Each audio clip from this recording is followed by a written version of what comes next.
There comes a time in everyone's life where we must face the truth. But what is the truth? Did existence really begin with the Big Bang? Is what we've been taught in our history books some sort of fictional reality? It's hard to find the truth in a world full of lies. However, we do have the strength within us to find the truth, to unveil it, and present it to the world for what it really is. It's your world, your reality, your truth.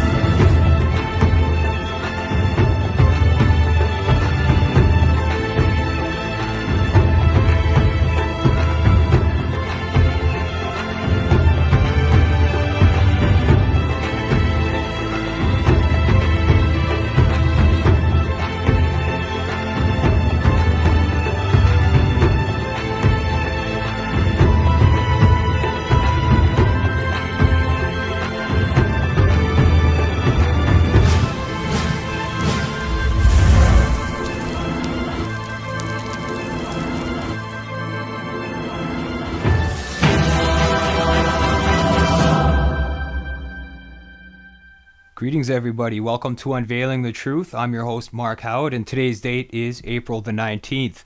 April the 19th is a very famous day, I guess you could say, within our kind of circles. It's the day that Waco happened, the Boston bombing, that's when they caught the Tsarnaev brothers. There's all sorts of dates that coincide with April 19th. And so far, I haven't actually had a chance today to check the news to see if anything happened. But I'm sure there is something that happened or something has escalated, because it pretty much happens every year. April 19th has become renowned for crazy things happening around the world. But one thing that for certain is going to happen today is we are going to have an excellent guest on Unveiling the Truth. I'm happy to have the world's leading Secret Service expert joining me on the show today, Vince Palamara. He's also a very well-known JFK researcher, an author. He writes an awesome blog. He's done a lot of great research in regards to the Secret Service and the JFK assassination. So I'm really looking forward to having Vince join me on the show today. The past couple weeks have been pretty busy for me. I've been working on episodes of the March of Freedom. I'm currently working on episode number 4. For anybody who's been following along, I've actually started releasing reality show episodes from when I walked, or attempted to walk anyways, across Eastern Canada, and that whole journey was documented, and I'm now converting those the video archives essentially into episodes, and each episode's about 55 minutes or so on average, and each episode documents a bit of the experience along the way. So anybody who's been following along, I've received a lot of messages actually recently from people asking when's the next episode coming out, because I guess the last episode was left kind of on a cliffhanger, episode 3. So for anybody who's been watching, they'll know what I'm talking about. But just to let you know, anybody who has been following the March of Freedom show, episode 4 is almost done. It'll be out this week coming up. Definitely. That's how close it is to being finished. So you won't have much more longer to wait for the next episode. Also, I've been doing a lot of other things. I've had to back up all the episodes of Unveiling the Truth because if something happens to my computer or anything like that, I want to make sure that everything is backed up, duplicated. It's very important in today's day and age to back up data and to off your computer onto storage devices, etc. Just in case something happens to your computer, you don't want to lose valuable information or one-of-a-kind information, essentially. So I've spent a lot of time backing everything up, making DVD copies of things and stuff like that. So it's been pretty hectic, I gotta say. Again, another week with very little sleep, but that's what we do. Those of us who are trying to spread awareness and get the truth out there and try to make a difference, there's not a lot of sleep involved with that kind of stuff. So definitely been a busy week. I haven't actually had time to keep up to date with the Bundy Ranch or anything like that, so that's unfortunate, but I'm sure that something happened in the news today. I mean, I could be wrong, but I highly doubt it. I'm sure there is something, because for many years April 19th has been the day. For anybody out there watching, they'll probably know what I'm talking about in regards to that. So before I get Vince on, I just want to show you guys his website, actually, because that's what I do. I always try to promote people's stuff, and he actually he's an author as well. I have a book coming out called Survivor's Guilt, The Secret Service and the Failure to Protect President Kennedy. It is the first time the Secret Service has ever been investigated and researched in such depth. Hundreds of footnotes, and it's primary source information. It's not theories, it's fact. It's what these agents told me, it's what they said and did. It's based off films and photos, documentable evidence, documents, books, whatnot. But it's not just secondary sources, it's not theory, it's fact. It's what these agents told me. Survivor's Guilt, The Secret Service and the Failure to Protect the President, coming out September 1st, 2013, available for pre-order on Amazon.com. I'll show you the link on where you could pick up his book. Definitely highly recommended, especially amongst JFK researchers and stuff like that. For anybody who wants to get a direct link to the site, to his blog and stuff like that, you can check that out on the Unveiling the Truth website for this episode. Just click on the link, and there's always links provided so that you can do some background information and check people's stuff out yourself if you're interested in what you see on the episode. So very important to get the information out there and to show Vince's link. He's been doing this for a long time, and he's definitely a top name in the JFK researcher circles. So anybody who's done any investigating into the JFK assassination and the cover-up behind it and all that kind of stuff definitely would probably have heard of Vince Palamara by now. But here we go. Here's his website. You can check out his website at vincepalamara.blogspot.ca. And here we go. The Secret Service, JFK, the Kennedy Detail, and more. And this is an excellent website for information pertaining to the JFK site, assassination rather, and his book is actually called Survivor's Guilt. So here's the book here, and it's subtitled The Secret Service and the Failure to Protect President Kennedy. And that absolutely happened. And as far as I know, from keeping up to date with his website, or with his Facebook and stuff like that, I think he's got another book that's coming out through Trinde Press as well. So I'm really looking forward to discussing that new book with him. I believe it's an older piece that he wrote that's being published again. But for anybody who wants to get his book, Survivor's Guilt, it's an excellent book. Make sure to check that out if you got the time, if you're an avid JFK researcher, or you just want to know about the Secret Service's failure to protect Kennedy on that day that he was in Dallas. Definitely check this out. So I would definitely recommend checking out this website for further information regarding JFK's assassination.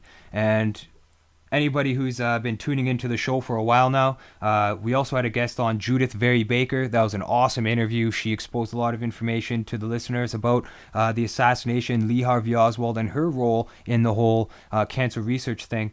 So Vince Palamara is definitely an awesome guest to have on, which will provide another insight as well as another source of information of the JFK assassination.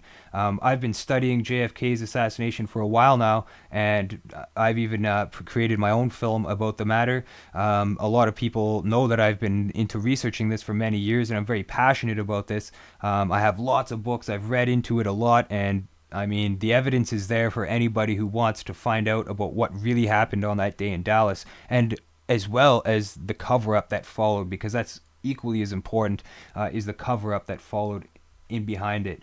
And for anybody who's done their research on this, you can definitely be assured that a lot of things that were covered up from the highest levels of government, from the highest levels of the authorities, of all that stuff. So many crimes happened in regards to that.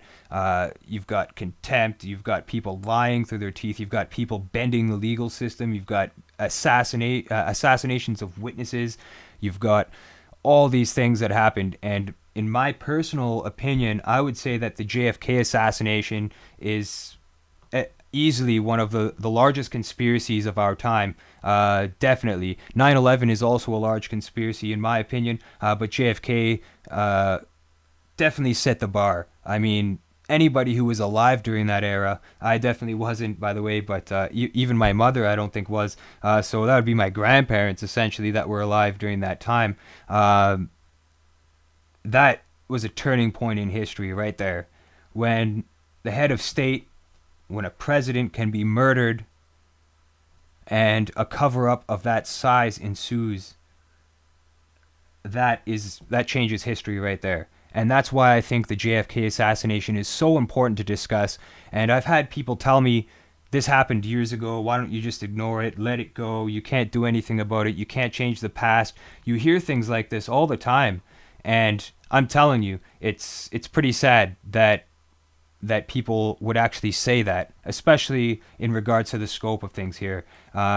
When you have a president that's assassinated, and still to this day, the facts regarding the assassination we're lied to about. I mean, anybody who's in a professional position is not honest about this. I mean, if they were gonna spill the beans and tell you what's going on, release documents, all that stuff, they would be going against the interest of national security or whatever else, and they would be silenced, murdered, or definitely silenced at least. That's at the minimal. And that's been happening for many years now. And we're on the 50th year now. It's been 50 years since he was assassinated, and it's still one of the largest cover-ups in history. But not only that, all the key players that were alive during the time of his assassination are now dying off. So that's another important thing. A lot of people are getting killed off, and or they've died just from natural old age, and a lot of facts are being covered up. So that's what they're hoping for. They're hoping that all these people die off so that nobody can talk about this kind of stuff, so that all the key players, anybody that could be asked about what happens, they don't want any more deathbed confessions like what happened with E. Howard Hunt, the CIA agent who gave his deathbed confession. They don't want anything like that. So as the years pass on, key players will die off and the whole conspiracy will be silenced. That's what they're hoping for. But we have people like Vince and other people fighting for the truth. And I'm going to give Vince a call here and get him on board, actually. And here we go. Hi, Vince. Hey, how you doing? Hey, how's it going? Real good. How you doing? Awesome, for sure. Just getting you up on Skype here. Getting you on the channel here. Okay. Right on. It seems to be working fine. Yeah. And I got to say, it's an honor to have you on the show. Definitely. After doing research for quite a few years myself on this, not as long as you, of course, but your name definitely pops up in research circles when you're doing this kind of research, especially in regards to the Secret Service. So it really, truly is an honor to have you on the show tonight with us. Thanks for joining us. Thanks a lot, Mark. Appreciate it.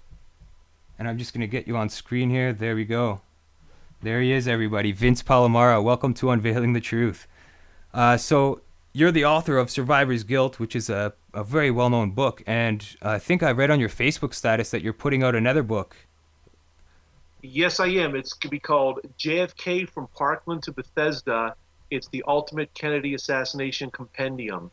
And it represents about 17 years of work on the side. Even though the Secret Service has always been my main area of interest, I've also had a secondary interest in medical evidence. So it's based on original research as well as a massive compendium of every known state. For example, every statement that Kemp Clark ever made is going to be included in a compendium. So it's not enough to just have like one source on someone claiming that the back of Kennedy's head's gone, indicating a shot from the front. You're going to get a whole complexity of sources as well as some original research and some surprises. So yeah, it's pretty interesting. Awesome. Yeah, that's amazing for sure. Thanks. And if I'm not mistaken, you wrote something in the past about that. And is it Trine Day that's putting that new book out? Yes, Trine Day's putting it out. Just like with my first book, I briefly had it online in I like to say prehistoric form. At the time, basically the research community knew about it, and they've since been taken down. And just like with my first book, Survivor's Guild, it was massively, rewritten and updated and so on. Well, this is the way this new book is going to be as well. It's updated up to now, because that book was only up to 2005. Well, this is going to be up to 2015 at that point. So it's really going to be overhauled and updated and reach more of a mass audience. Yeah. Mm-hmm. That's awesome. So how long have you been researching into the assassination of John F. Kennedy? Well, there's a first. Computer totally shut down on me there. Are I'm you just going to okay? make sure. I got you back. Yeah, there we Yeah. go. Sure. You Sorry good? about that, Vince. I'm just going to get you back on here. Okay, no problem. I'll tell you, that's the first time that's ever happened during Oh, a it's live okay. interview. My No problem. computer, These things happen. Yeah. yeah, my Difficulty. computer just totally shut down and restarted itself. Just kicked back on, black screened. So I had to get her going again. Glad I got you on board though. I'm just gonna check and make sure that we got everybody still. Yeah, everybody's still in the chat room. Awesome. So sorry about that, folks. Yeah, the NSA is trying to shut down this conversation, or I don't know, computer Shit. problems. Like I said, Yeah. never happened before. But to get back on track though, where we were before, how long have you been researching this? You said that your other book is 17 years in the making. Have you been researching it even prior to that? Yeah, I was about to say before the technical difficulties, you can make a case. I've actually been studying this since 1978. So I was all of 12 years old at the time. The High Select Committee came out, and there was a book called 4 Days. It came out in 1964, but it was in my middle school library. And at the same time, again, these High Select Committee hearings, there was making the news and PBS and whatnot, and I was fascinated. But at the same time, my mom and dad, who were still very much alive, very much Kennedy fans. And so it was a juxtaposition of interest in Kennedy's life and death, and my parents' very keen interest in both that really lit a spark in me. And when I found the House Select Committee had the probable conspiracy verdict, and seeing Clint Hill, a picture of Clint Hill in 4 Days, that was the genesis of at least interest in a secondary source variety. When I started to do primary research was the 25th anniversary in 1988, and that's when I focused like a laser beam on the Secret Service. Hmm. And just through the years, that's why I contacted a lot of former agents and got a lot of things on the record that went against official history. And at the same time, like I said, that's the second book coming up next year. I always had a secondary interest in the medical evidence. Gerald Custer, who did the x-rays on Kennedy, he lived out here in Plumboro, Pennsylvania. And I videotaped an interview with him back in 91 for Harrison Livingstone for High Treason 2, and also in 1998 over 2 days for William Law's book In the Eye of History. So I'm out there. People know about William Zedlitz, the Parkland Hospital doctor. I was the first one to make contact with him. So I've definitely made some inroads with the medical evidence, which is the second book. But yeah, so that brings us up to now, a little bit past the 50th anniversary, and I've always had an interest in just where the Secret Service found a lot of things that went against official history. I always tell people, there would be no book if it wasn't for what these gentlemen told me, or if they would have told me something that just maybe naively back then would have told the official story, and there wouldn't have been any controversy. It might have not have been a book, but this is like an accident of history, because I had no desire back in the early 90s to even write a book. It just came about just through, research. It might have ended on a few articles, it's all just came from there. So, yeah. Yeah, that's awesome that you were able to get a unique perspective on the situation by discussing it face to face with these people.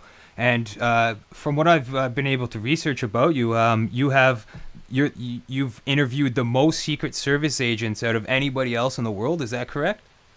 Yeah, there's a little caveat to that. You can make a claim that Ronald Kessler has beaten me by a few. However, Ronald Kessler has tackled the entire Secret Service, basically all these administrations from Obama till basically, I guess, Eisenhower, give or take. But many of his sources are unnamed. See, I name everybody in glorious detail, and I source out everything. His book has no source notes, no endnotes, no bibliography. And again, most of the agents are unnamed. So we have to take Ronald Kessler's word for it that John Doe agent said what he said, whereas of me, I could definitely make the claim as far as the JFK LBJ era. He might be like an honorable mention as far as overall, but I always tell people it's very hard to take him seriously when the guy has no source notes, endnotes, or oftentimes I'm always dubious of anonymous sources. That to me just alarm bells ring when somebody makes a claim that's powerful, but then it's sourced back to anonymous agent. I want to know the guy's name. So there you go. Yeah. Definitely, and that's a noble thing. Definitely, I think a lot of researchers need to do that. Is look where their sources are coming from, and definitely when you're naming names like you have, I think it's a lot more credible because you can trace it back directly to where you need to for anybody who has questions about it. And it's interesting too that you say that you've been doing the research since '78. That's since before I was even born. So I commend you for keeping up the battle, sir, and Thanks. especially on the 50th anniversary. Um, Along the way, you must have received a lot of, I don't know, it must have been an uphill battle for you. How has the struggle been to get the information out? Oh, no doubt. That's a good way of putting it, Mark. Very well put. Yeah, let's put it this way. I'm not going to sit there and say these guys are my bosom buddies. I would say it was definitely friendly cross-examination as opposed to direct examination from friends and co-authors and colleagues of theirs. I was basically a stranger on the phone or in writing or in some cases in person. And even though I was young enough to be their sons, in some cases their grandson, depending. I mean, excuse me, I asked the hard questions a lot of times. I didn't pull any punches, no softball questions, and had to do what I had to do. It is what it is. I had to be friendly at the same time. I said, hey, sir, I noticed this about the motorcade ride. I noticed this thing about, the agents were not on the limousine in Dallas. So I didn't pull any punches or try to get all starstruck with these men. And to actually directly answer your question about uphill battle, back in 1992, the executive secretary of the former Agents Association, Hamilton Brown, who passed away recently, he had contacted me and he said, I want you to cease and desist from contacting any more of my associates. I gave you no authority to do so whatsoever.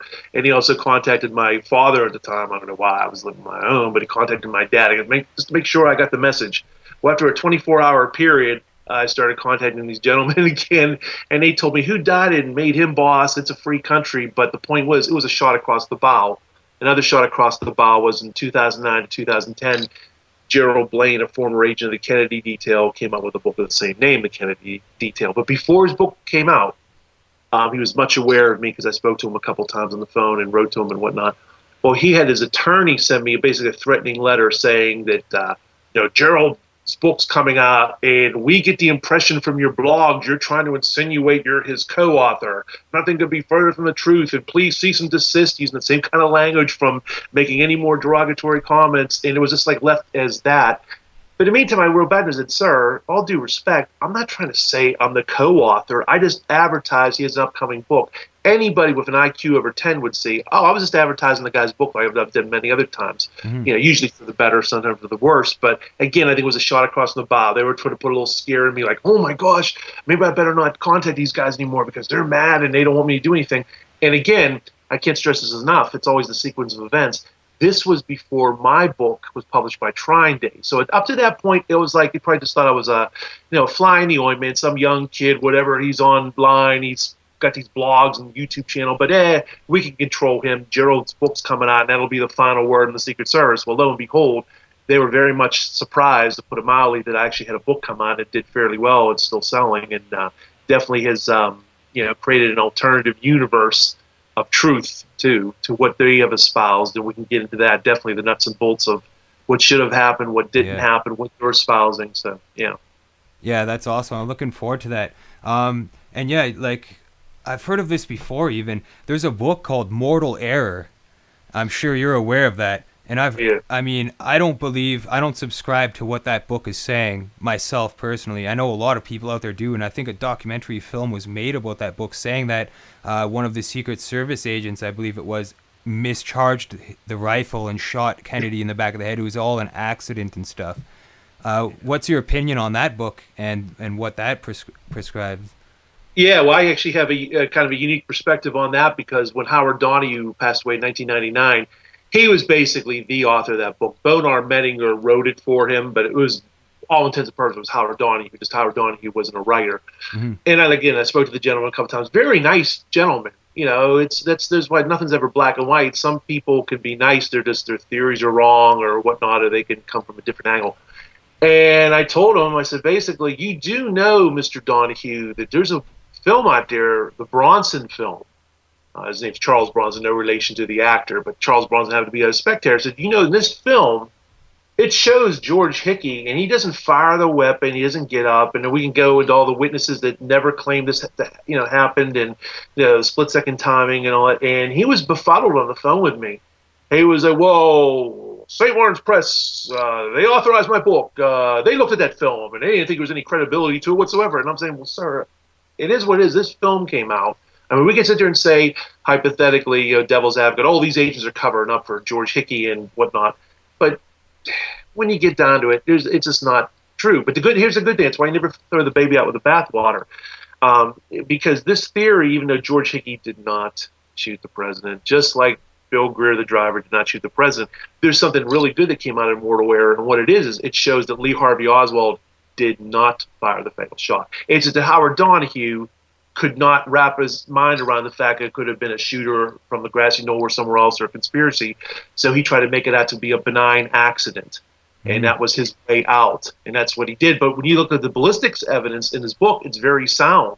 It shows, my God, it couldn't have been from a 6.5 millimeter Mannlicher Carcano rifle and bullet, whatnot. It had to have originated from something else. But again, it goes to show you where people are coming from. In his mind, couldn't be a government conspiracy, had to be an accident. That solved it for me. It was Oswald and an accidental Secret Service agent slip. And just bring it up, make a long story short, and yeah, this past year, Colin McLaren from Australia, another nice guy as well. I spoke to him, and I'm in his book called The Smoking Gun, just on one page. He just quotes my blog. But anyway, and he took up for the deceased Howard Donahue, and that's how he came up with that show on the Reels channel. And it's a very entertaining show. See, again, that's why I never throw the baby out with the bathwater, because that documentary is actually very well done and had some really good recreations of testimony, actual word-for-word testimony from the ARRB, House Select Committee, Warren Commission. So some good things in there, but the central theory doesn't cut it. And that's, I guess, where we're at now. I've always had to deal with that with people in email and whatnot. I get two things. I get Greer shot Kennedy, which he didn't, and I get Hickey shot Kennedy, which he didn't. So there you have it. Yeah, I remember when I was first looking into the JFK stuff, this was many years ago, I came on to William Cooper's perspective about how Greer did it. Greer was the one who turned around and shot him, but I mean, after looking into it a lot further, I definitely noticed that it wasn't Greer that did that. And I guess you would have been around and researching this, the case when Cooper made those claims back in the day. How do you think that it's evolved over the time? Like, do you think that now we have a pretty common collective narrative of what actually happened between all the researchers? I would say yes, as far as that goes. I mean, there's still people on the fringe that want to believe Bill Greer shot the president. I mean, Bill Cooper, it's a shame he passed away in a gun battle accidentally. That's another story. But as far as Greer goes, yeah, they were using poor quality copies of Zapruder film. And there's something, I can't put my finger on it, but there's something about, there's a better way of putting it. There's something very compelling for the average novice out there on the street when they hear a specific name was the assassin. And when you look at a grainy version of Zapruder film, not a good quality version of Zapruder film, but a grainy version, the sunlight off Roy Kellerman's head, the agent in the front passenger seat, sort of looks like a gun, especially in those horrible quality copies. They think, hey, there's no doubt Greer turns around twice. That's in my book. I mean, Greer's definitely one of my three suspects, actually, but Greer did not shoot the president. But again, as like using your word, evolved, as the years went by, people put two and two together, used common sense, looked at much better quality copies of Zapruder film. They realized can't be. So the state of the case right now is so much better than it was in the 60s, 70s, 80s, and even 90s combined. Because ever since the Assassination Records Review Board, ever since digital technology, the internet, whatnot, file sharing, and just people using common sense, we've eliminated so many red herrings and silliness. But it was something compelling back in the amateur days, back in the typewritten journal days when people used their imaginations more than they used fact, and that's what that was about. And but to this day, I still get well-meaning people coming up to me in the street or in an email when I say, hey, I think the driver shot Kennedy. Yeah. But most people in the research community don't believe that anymore now. Mm-hmm. Yeah, one thing about Greer, he was definitely involved at the hospital. He had some dirty hands involved there with what went on in the hospital. But in your personal opinion, what were the top 5 things if you were going to tell somebody who knew nothing about the JFK assassination, thought it was Lee Harvey Oswald, and believed the whole government BS story? If you had 5 things to tell somebody, these are the 5 things to look at, and you'll find the answer, what would they be? Oh, okay. Well, I would say definitely look at the medical evidence. You look at the preponderance of the evidence, the eyewitness statements that were made from Parkland Hospital, those doctors and nurses and orderlies, okay? You look at that, and they almost to a man, with a little bit of exception, but it's a landslide. It's the grand majority said the right rear of President Kennedy's head was blown off. They said there was an entrance wound in the throat. Okay, well, that means there was a shot from the front. You look at the Zapruder film, number 2, and he's being violently thrown backwards into the left. That'd be the second thing. The third thing would be the statements from Bethesda at the autopsy. Just as a little tiny side note, Haas Select Committee came out in the late 70s and said, the Parkland doctors said such and such, but in contrast to what they said, the Bethesda people agreed with the autopsy photos, so the Parkland doctors must be mistaken. This is the beautiful thing about the ARB. They found out, and so did independent researchers like Harry Livingstone and whatnot, wait a minute, that's not true at all. The Bethesda people, the vast majority, agreed with the Parkland people that the back of Kennedy's head came off. That indicates a shot from the front, because for your lay audience, entrance wounds make small holes, exit holes make big holes. Yeah. So you see the Zapruder film, he's violently thrown backwards to the left, and the back of his head comes off, and they're also saying there's an entrance wound there. Well, the Bethesda people, number 3, my list, also agreed, so you got that tandem right there. Okay. Then you have, in my opinion, the actions and inactions of the Secret Service. I mean, to set him up as a sitting duck, and there's many things unique to Dallas, and this is a city that Kennedy was warned about. He even said, we're heading to nut country right now. He was warned not to go, and he made those statements as well. There's a reason why he had a hang up about death, especially right before Dallas, because he heard some of the things, he saw what was going on.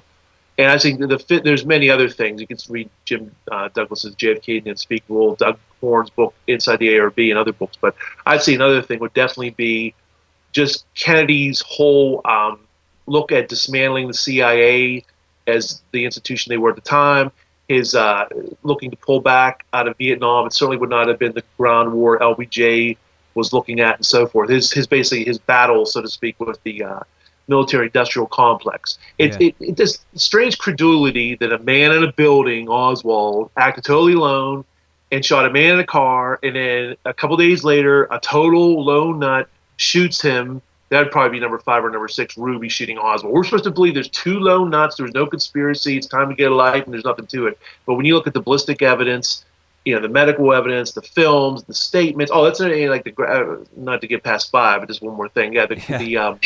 Sorry, we can go on and on. Just real quickly, in interest of time, you got the statements in Dealey Plaza. The majority of witnesses said a shot or shots came from the front, including several Secret Service agents. The smell of gunpowder, the people that saw smoke as well from a gunshot from the knoll.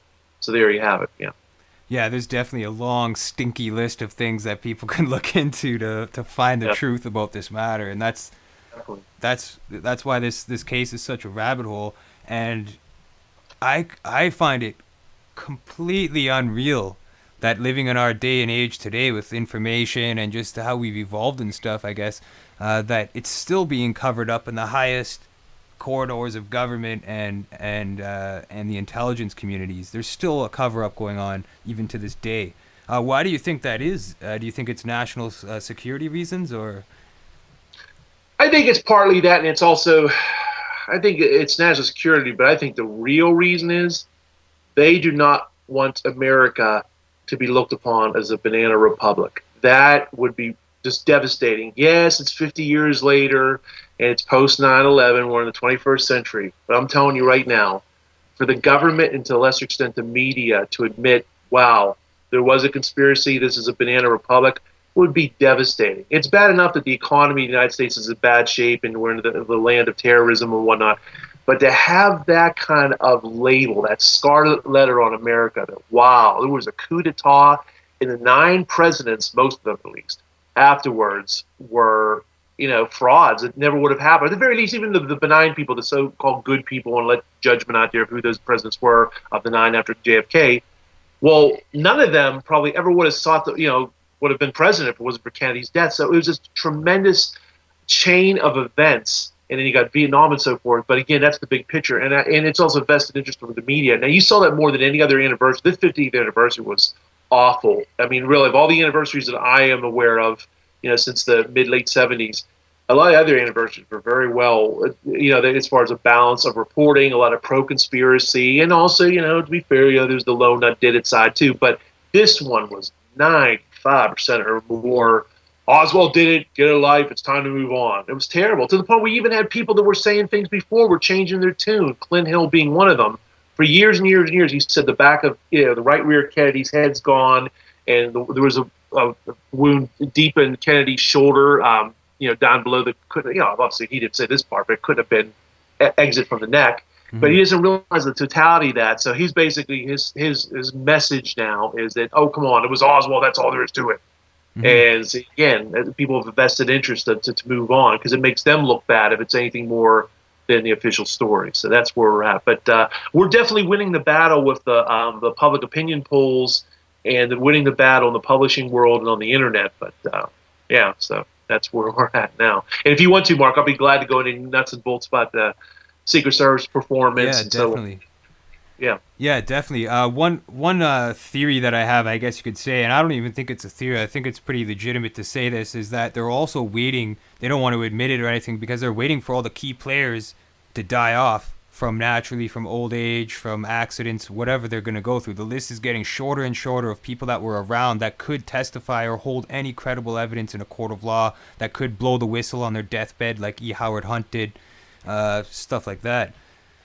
Do you agree with that? Do you think that they're just waiting, and do you think they'll ever release the truth about this, like once they're all dead? See, the ironic thing is, actually they quote unquote have, but it's been so dumbed down by censored documents, released piecemeal, and to quote like Kevin Costner in JFK the movie, the point gets lost in the shuffle, so to speak, because what it is we're so many years later, people have their day-to-day routines, their day-to-day lives, and the economy being bad and so on.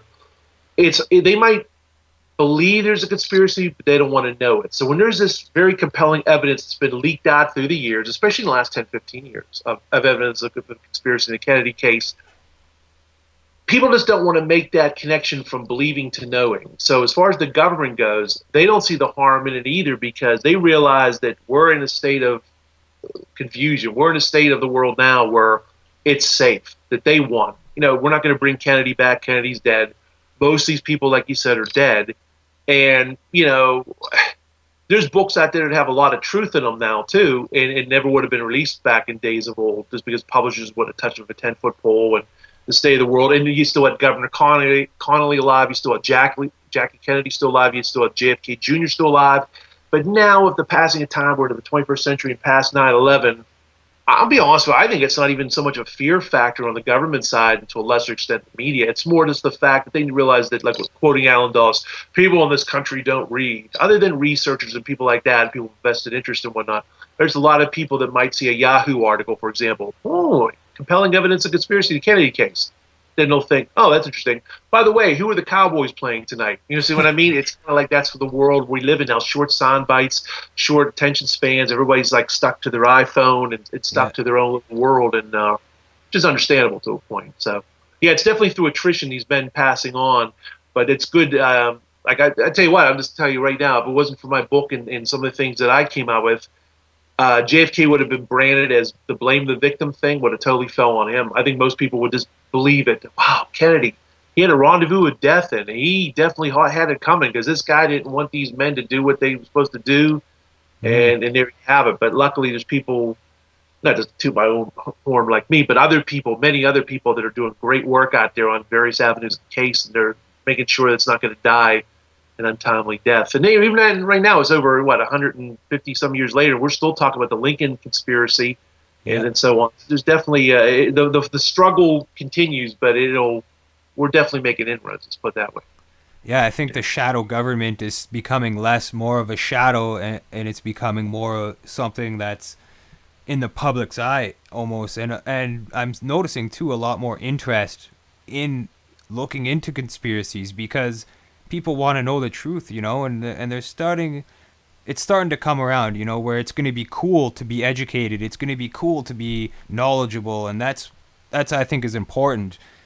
People shouldn't ignore the truth and push it off into the corner and be stuck with apathy, essentially, because that's a bad thing right there. Bad combination. And to get into your area of expertise, the first area of expertise, the Secret Service. For anybody out there listening who might not be familiar with their involvement and what you've uncovered in your book, Survivor's Guilt, could you break down what your book uncovers and some of the information you've researched? Sure. Yeah, here it is, Survivor's Guilt, the Secret Service, the failure to protect the president.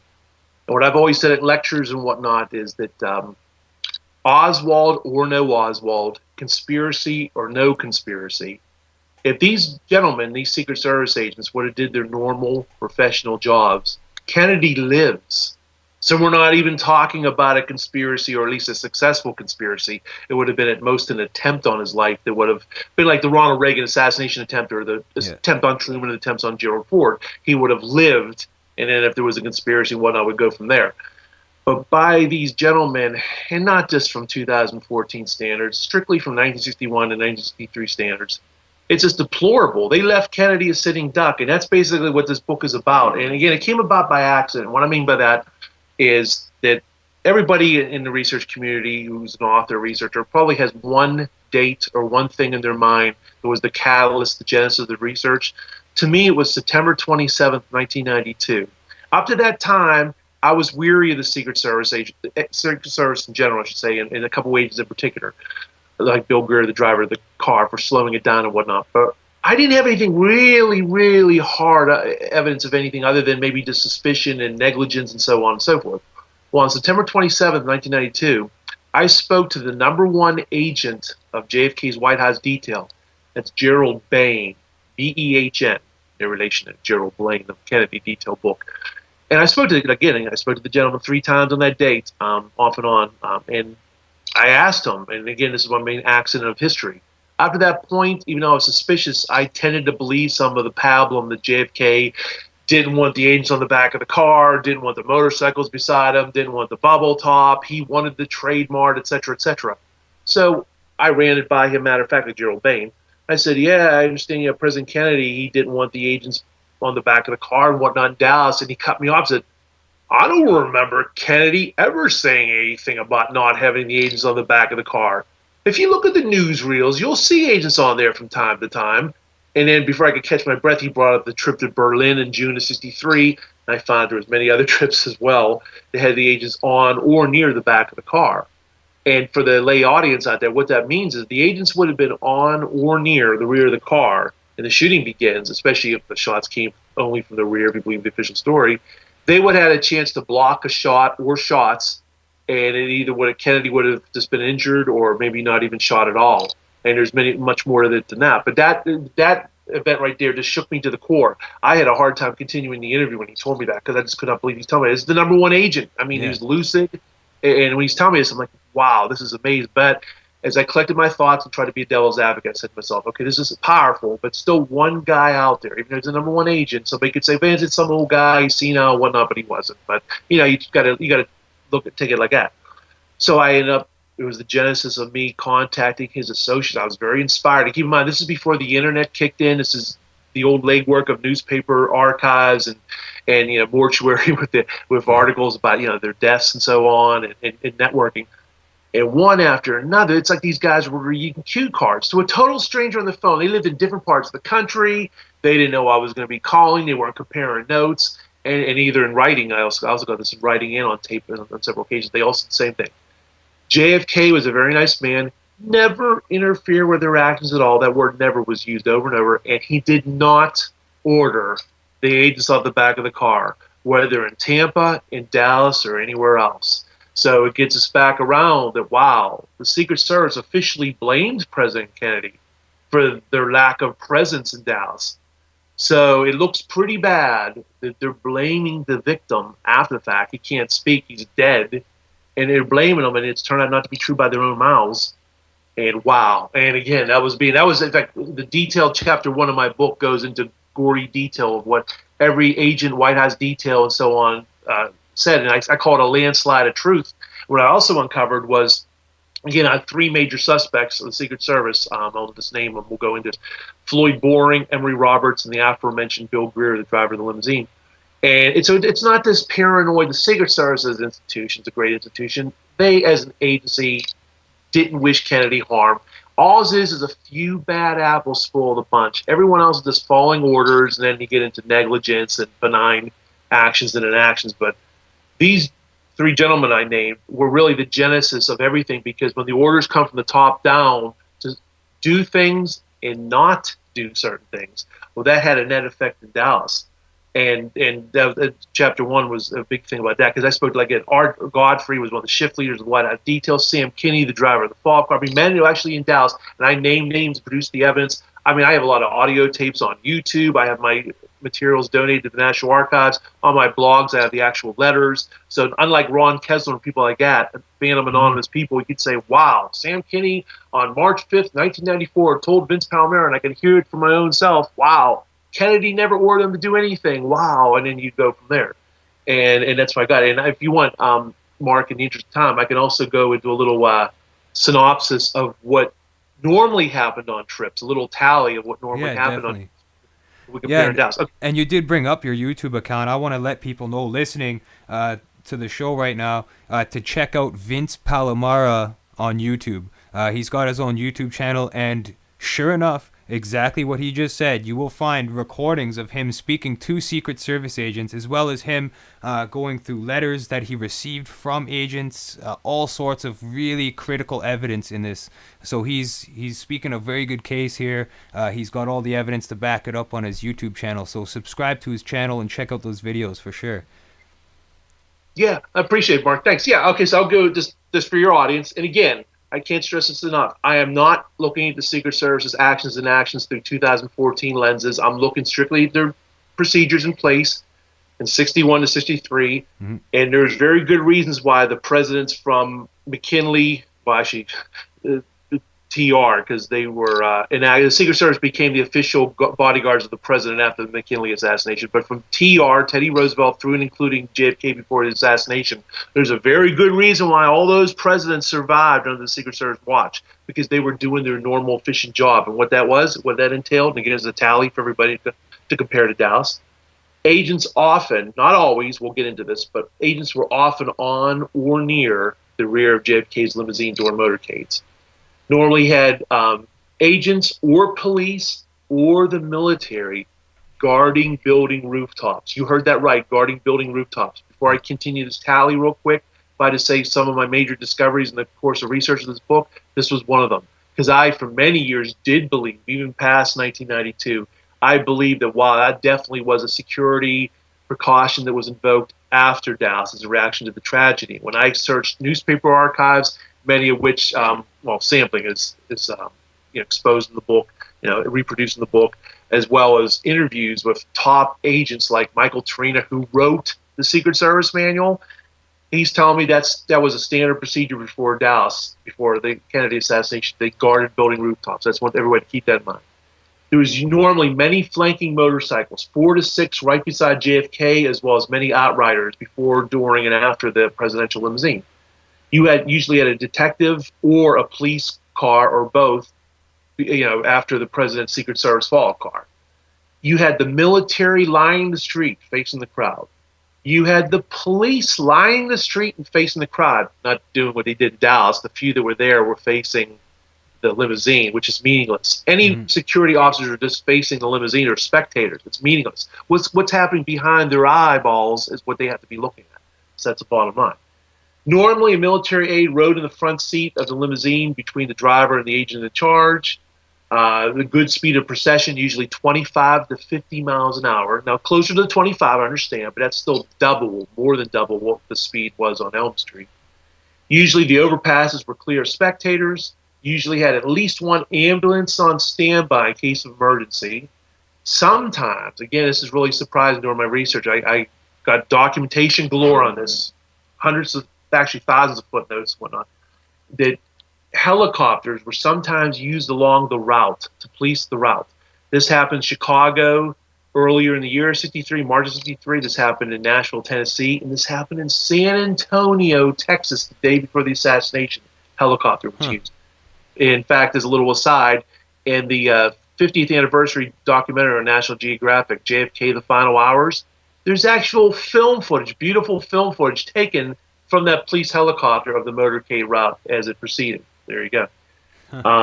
Yeah, it's interesting, huh? Yeah. And a fair amount of time, the bubble top, either partial or full, was used. And again, I'm not speaking hyperbole. I am much aware that you can look at still photos and say, "Hi, Vince, aha, I don't see the bubble top there. I don't see agents beside the car." I'm talking about the tally-alls. I'm not talking about every single thing was used. I'm saying the majority of these situations were used. Like, we'll get into this later, but I just want to go through this tally in the interest of time. The thing about the guarding the rooftops. The guarding of the rooftops neutralized whether the agents were beside the car or not. Because sometimes there was manpower issues, and they didn't always ride on the back of the car 24/7 during motorcades. So to alleviate that situation, manpower situations, they would have the rooftops totally guarded. So there you have it. So that would totally cover that. But roughly 20 trips I've documented in good conditions, no rain, no overcast, no nothing. The bubble top was used. You might say 20 trips. That's a good amount, but what's Yeah. that really mean?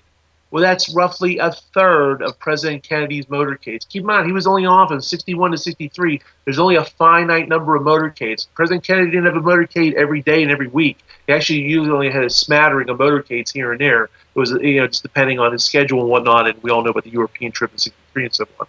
So there you have it.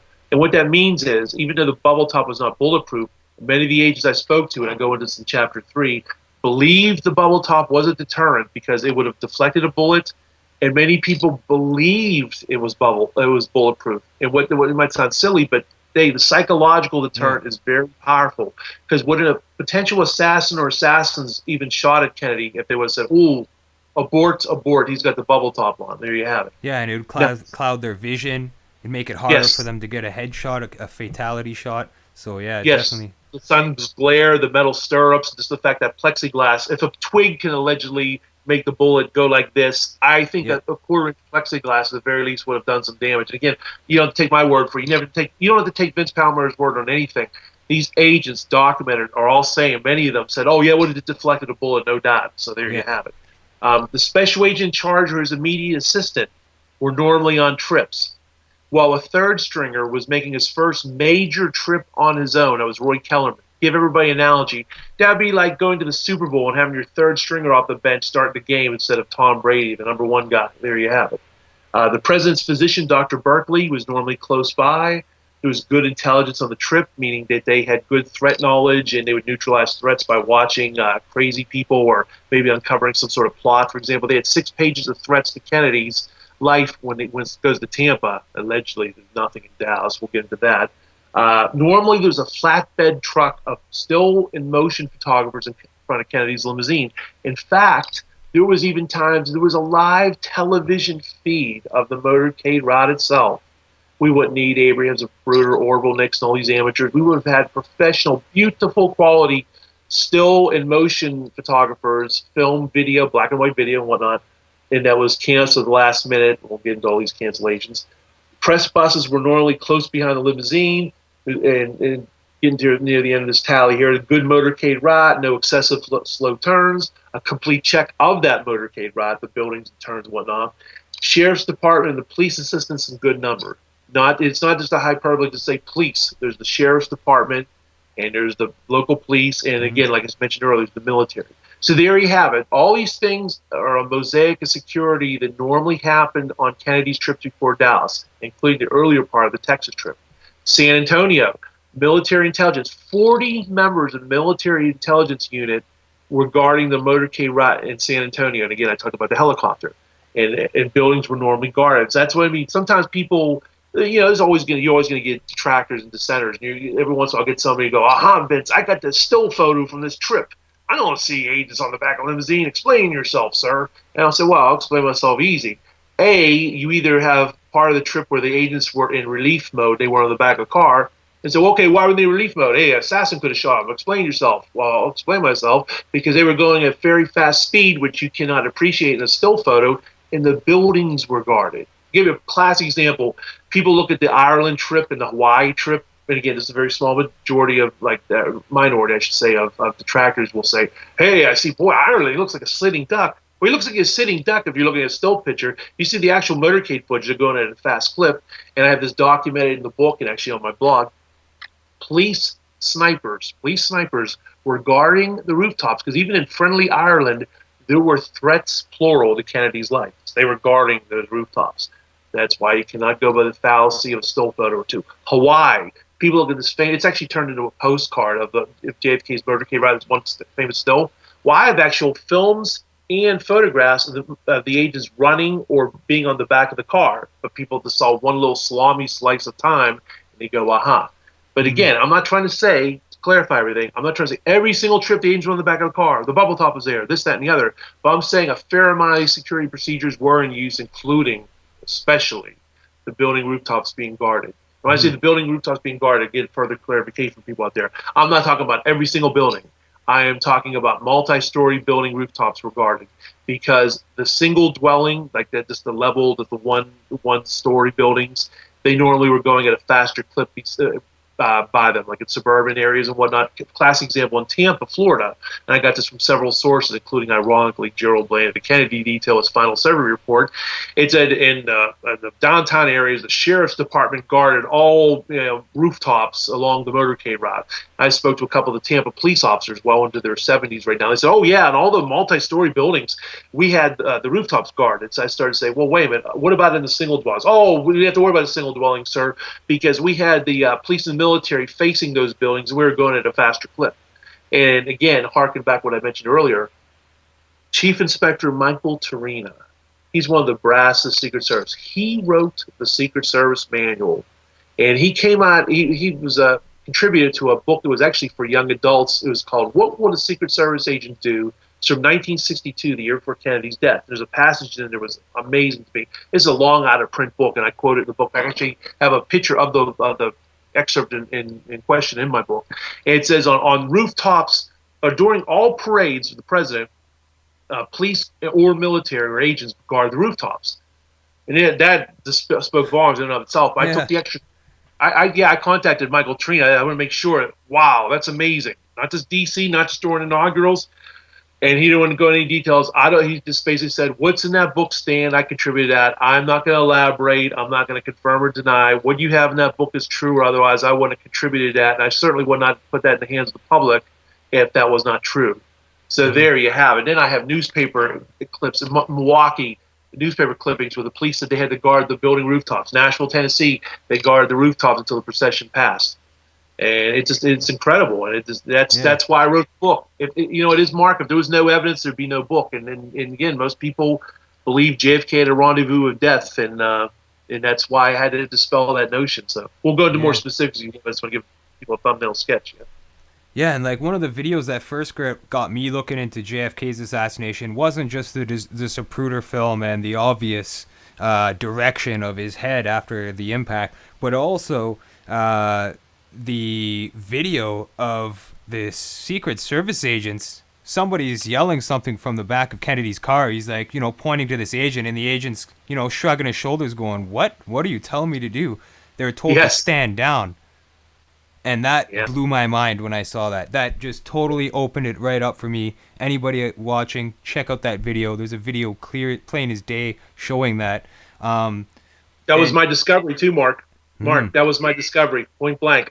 In Obs, I didn't film it. That wasn't me. I was WFA TV, November 22nd, 1963. They were the Fort Worth, Dallas affiliate. But back in 1991, now I would say 100% of the public and 95 to 99% of the research community didn't know about that at all. I'd like to go 100%, but maybe there was some lone wolf out there I never heard of.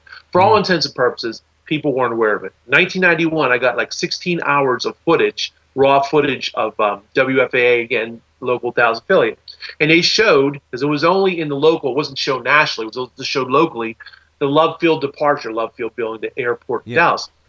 And I was floored. I said, what the heck is that? The agent in the fog car is standing up and he's waving. He's going like this, using hand gestures. And obviously, he's saying something. There's no sound on the film other than the narrator talking about Kennedy, innocuous stuff. And you see the agent turn out to be Don Lawton. We'll get into this in a second. Not once, not twice, but 3 times. He goes like this, like what gives, like what's going on. He raises his hand in disgust. And the sequence is crucial.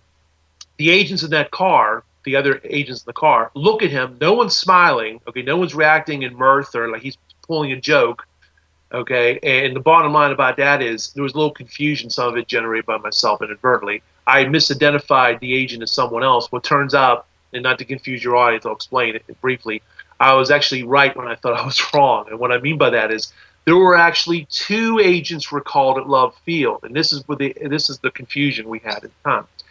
In the newsreel films, not video, but newsreel films, you could see an agent by the name of Henry Ribga jogging beside the car as it first began, okay? And there's actually a famous documentary people could see on History Channel called JFK, Three Shots That Changed America, 2009. It's on DVD. They show it a lot.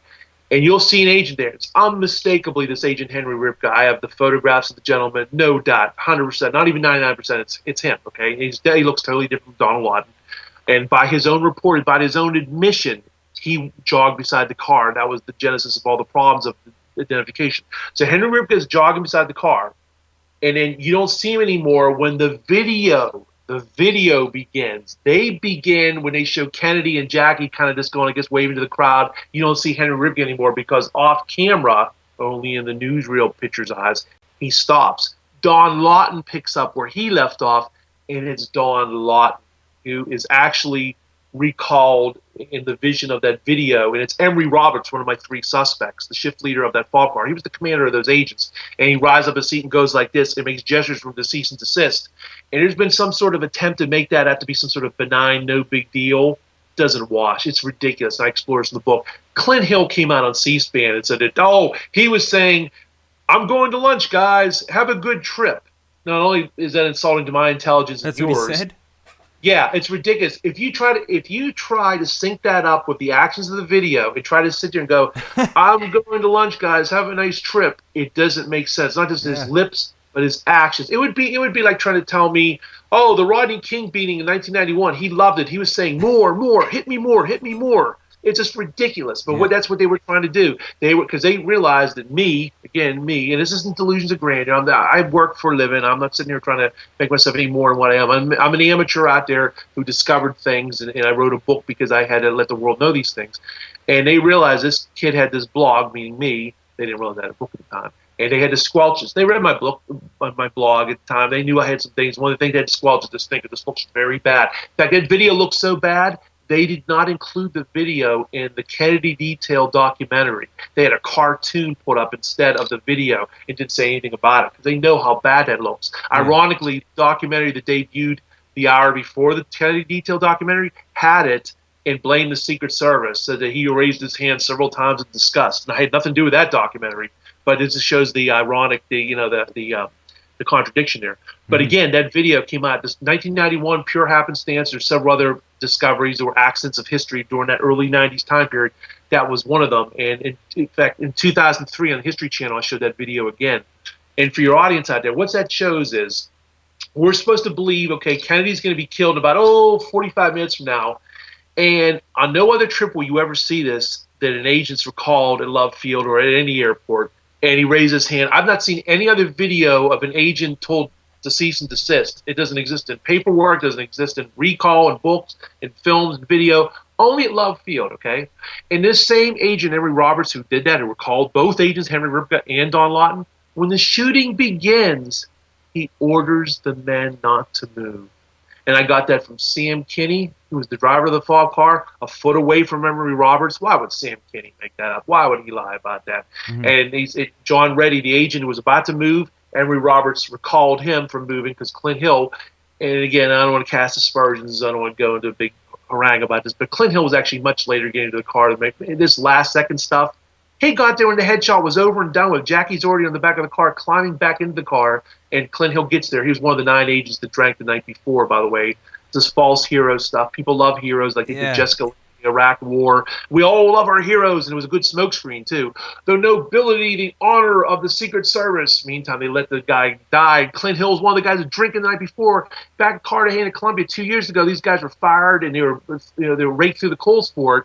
They let a president get murdered, and Clint Hill's given an award for what? An attempt? In World War II, medals were given out to people that succeeded. No, like, hey, Private Jones, you failed, but you tried. Here's the Silver Star, my friend. They don't do stuff like that. But you know what they wanted? 1963, 64, America is a very, very naive country before Watergate and Vietnam War, as we know it, began. Everybody believed official pronouncements as the word of God and whatnot. So when they're saying that, hey, Oswald acted alone, there's no conspiracy, and Clint Hill was a brave man, They think, wow, he attempted to get in the back of a car. He tried to save Jackie. It wasn't until years later that not only we know, it was known right away, but people just fluffed it off about him being one of the agents that drank because they didn't want to go into it. Hey, that's heresy. Yeah. These guys were noble men.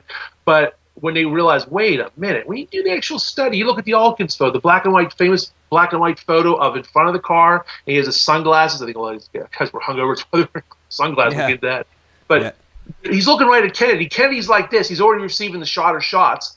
He doesn't get there again until after everything's over with. And if you believe the official story, Clint Hill looks even worse. If there's no conspiracy, the shooting was all well done and over with. So he gets in the car.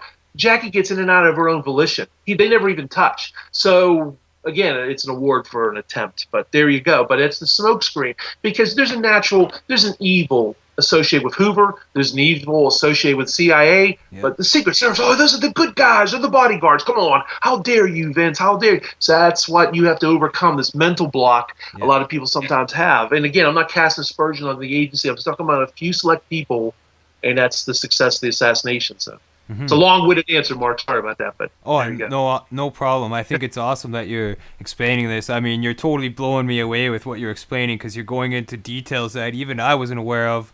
Definitely. One thing you bring up too is how the agents were drinking the night before. A lot of people aren't aware of that, but they were drinking at a nightclub. Apparently, I think Jack Ruby was involved with that as well. He let them in there, and he was friends with the person who owned the bar that the Secret Service drank at.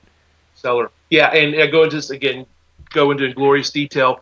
There's no doubt there were a couple of reporters I actually spoke to were witnesses to them drinking and partying. So there's no doubt about it. They were drinking and partying, 9 agents, including 4 on the follow-up car.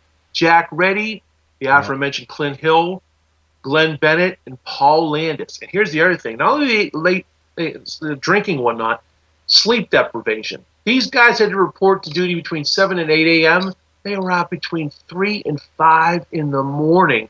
What kind of sleep did they get? Very dubious of the alleged sleep. And here's the other thing. Sometimes people look only at the cellar coffee house and they say, hey, well, the cellar, they said fruit drinks there. They might have been out late and it was bad judgment. They just sold fruit drinks there. Turned out they didn't. Those were just mixers, spritzers. They had alcohol there. They definitely did. But even if you believe that crap, they drank at the Fort Worth Press Club.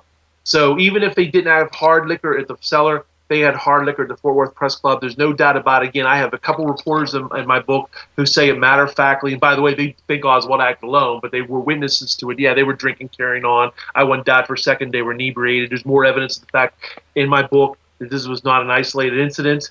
That there were several other people. Jerry Bruno was a Democratic National Committee advance man. Said an agent pulled a gun on a barkeeper in Italy in July of '63, demanded that the bar stay open for the agents.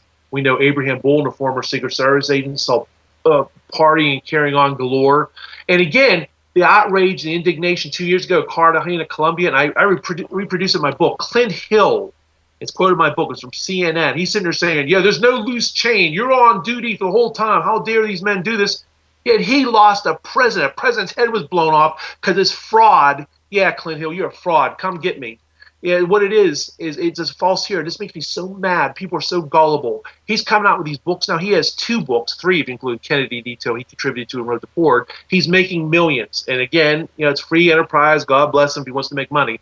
But he's making all these people that espouse Lone Nut make so much more money. Posner and William Manchester and Jim Bishop. The list goes on. Norman Mailer than us alleged conspiracy theorists that work for a living that aren't exactly rich, but those people are. But then they cast aspersions on us for making money. They're the ones making money, but that's neither here nor there. The bottom line is, it's a false hero thing. If you go on Amazon, it just makes my skin crawl. There's all these people naive going, oh, Clint Hill, oh, thank you for your service, sir. I know you tried. Meantime, hello, what about the drinking incident? What about the fact he failed? What about the fact he's saying the back of the head's gone and indicating a shot from the front? I mean, the list goes on. There's more to it than that. And the fact that these guys are lying now and reversing themselves for, the Kennedy Detail book. But yeah, the drinking incident is obscene to me because it also speaks of bad judgment, drinking, and sleep deprivation.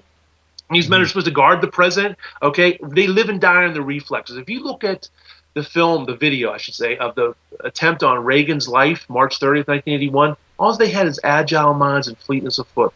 Thank God I salute those gentlemen. I salute the majority of the Secret Service. Those guys are incredibly awesome using the vernacular. Jerry Parr, the agent who pushed Reagan in the limousine, I spoke Yeah, to him that a couple. video is amazing. You see He's them awesome. working the way they should work for the Anybody should Reagan. be ashamed of themselves for casting aspersions on any of those gentlemen. Those gentlemen, fantastic. And I salute so many of the agents through the decades and the centuries. So I'm not sitting there. There's no witch hunt. I have no, oh, Vince, do you have some sort of bad past in the Secret Service? No, not at all. It is what it is. There would be no book if there was no evidence and no statements. It is what it is.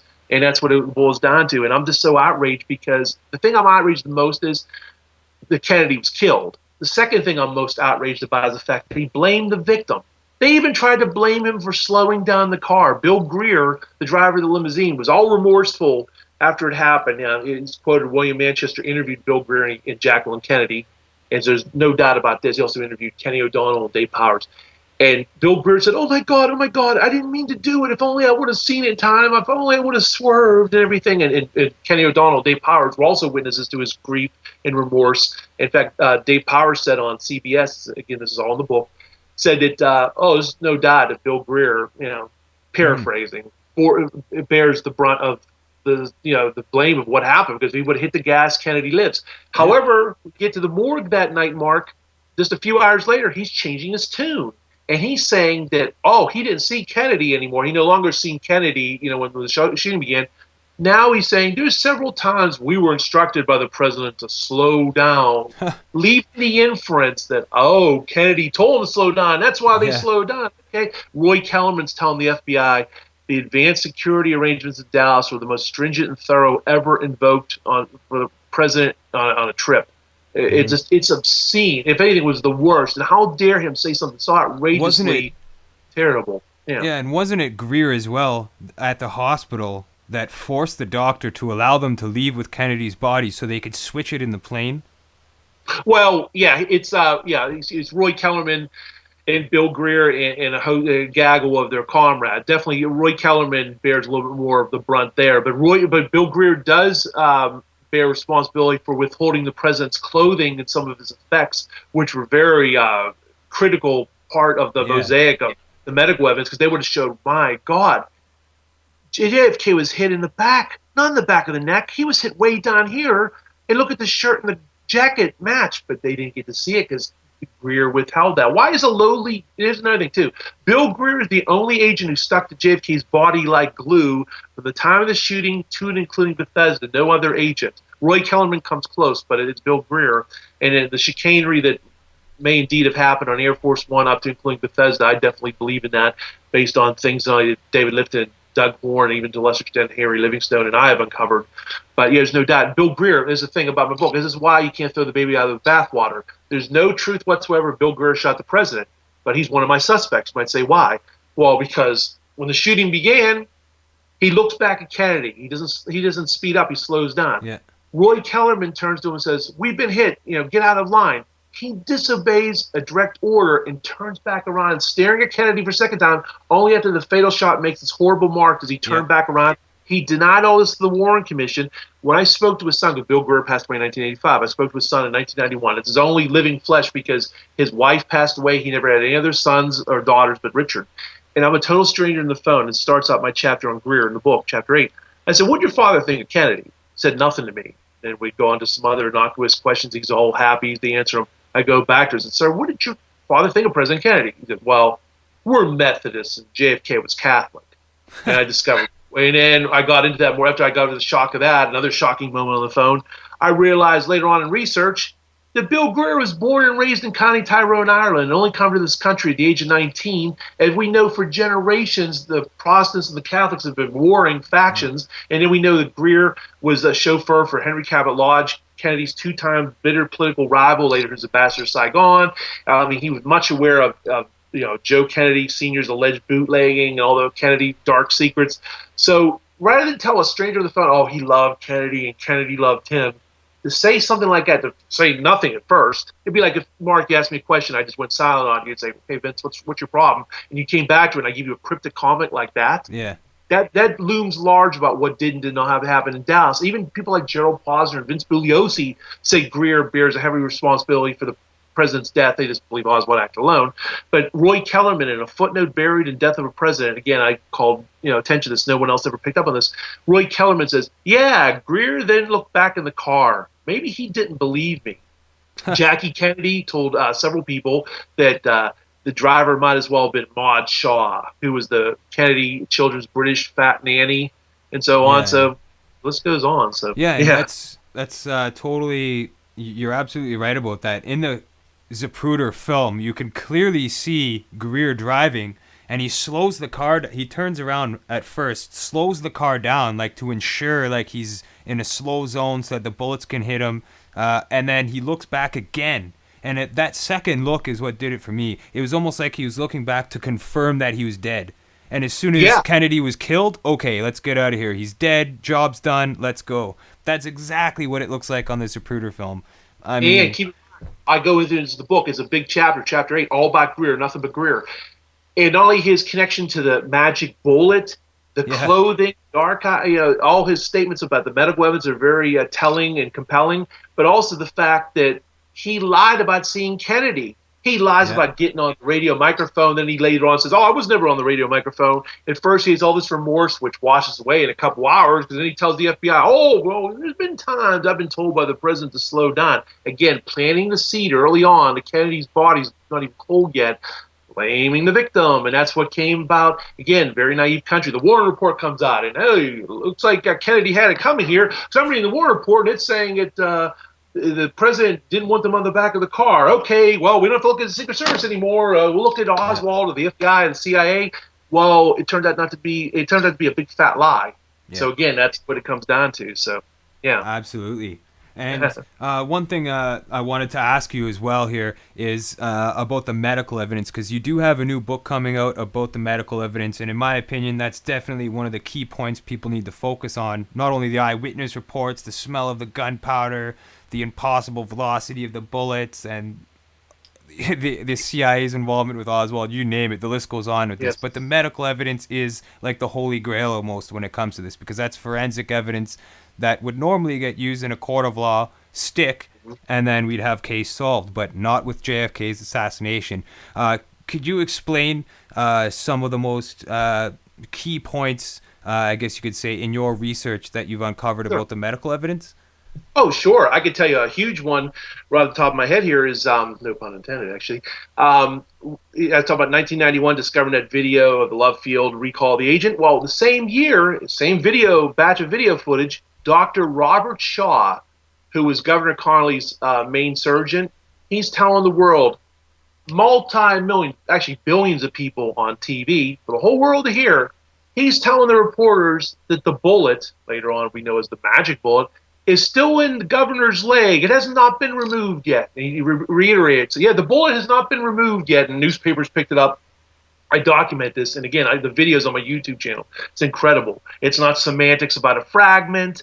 The timing he says this, Air Force One's on its way back to Washington, D.C. with Agent Richard Johnson having the alleged magic bullet that came from Oswald's alleged gun and so on. How could that be if the bullet's still in his leg? Roy Kellerman, he would send his Warren Commission testimony. He was under the impression the bullet was still in the governor's leg because Dr. Berkeley told him so. Again, that's in my book too as well, chapter 10. Didn't they put that bullet on the stretcher though? Yeah, well, there's a thing. That opens up a huge can of worms. I'm being nice about it. It's devastating for the official story. Everybody's going on ballistics about the condition of the bullet. It couldn't have done this. It couldn't have zigged. It couldn't have zagged. Forget all that for a second, boys and girls. If that bullet is still in the governor's leg, why would the chief medical surgeon, why would he tell a lie? Why would he make a horrible mistake? He didn't make a mistake. It's documented by several other people. It's a video. A picture can't lie. Well, a video can't lie. This video is him saying it. He reiterates it. So there is no doubt. That's so devastating because you can't have the magic bullet going back to Washington, D.C., and then you have the same bullet still in his leg. It doesn't wash. And that obviously lends credence to the fact that I definitely believe there was definitely Secret Service chicanery with the medical evidence, with the president's clothing and artifacts, and with the body itself. Now, beyond that, about the Dr. Shaw and the bullet, I catalog it in the book. Many people, they have a tendency to quote a few doctors and they stop. And they just say, yeah, the Parkland doctors said the back of the head was gone. And it's compelling, but the point kind of gets not driven in because it's so alarming when you see 30 statements by Dr. Ken Clark from 1963 to the president saying the back of the head's gone, and on and on. And when you see the totality of what all these Parkland and Bethesda people said, it's not only a landslide of truth, it's so documented. The second book is like a legal brief because I've got the documents, I've got the books, I've got the films, I've got the photos, I've got the videos that document all this, where you have 15, 20, 30, 40 or more statements from every single Parkland doctor and nurse and every Bethesda technician saying this. So it's overwhelming, it's devastating to the official story because, again, entrance holes make small holes, exit wounds make large wounds. If the majority of the medical people from Parkland Bethesda are saying the back of the head of Kennedy's going off, and you see it as a Zapruder film, and the majority of witnesses said the shots came from the front, the smell of gunpowder, the sight of the smoke, it's a landslide. At the very least, one shot came from the front, probably the fatal shot, and there was a conspiracy because more than two people involved, and you go from there. Mm-hmm. That's the big thing. We also uncovered some people that never spoke before on the record. Again, one of them was William Zedlitz. It turns out the Warren Commission made an error. He was only mentioned one time in the Warren Commission volumes. I think it's Dr. Martin White who mentions him and says, yeah, there was a Dr. Zedlitz. He put an extra E in there, or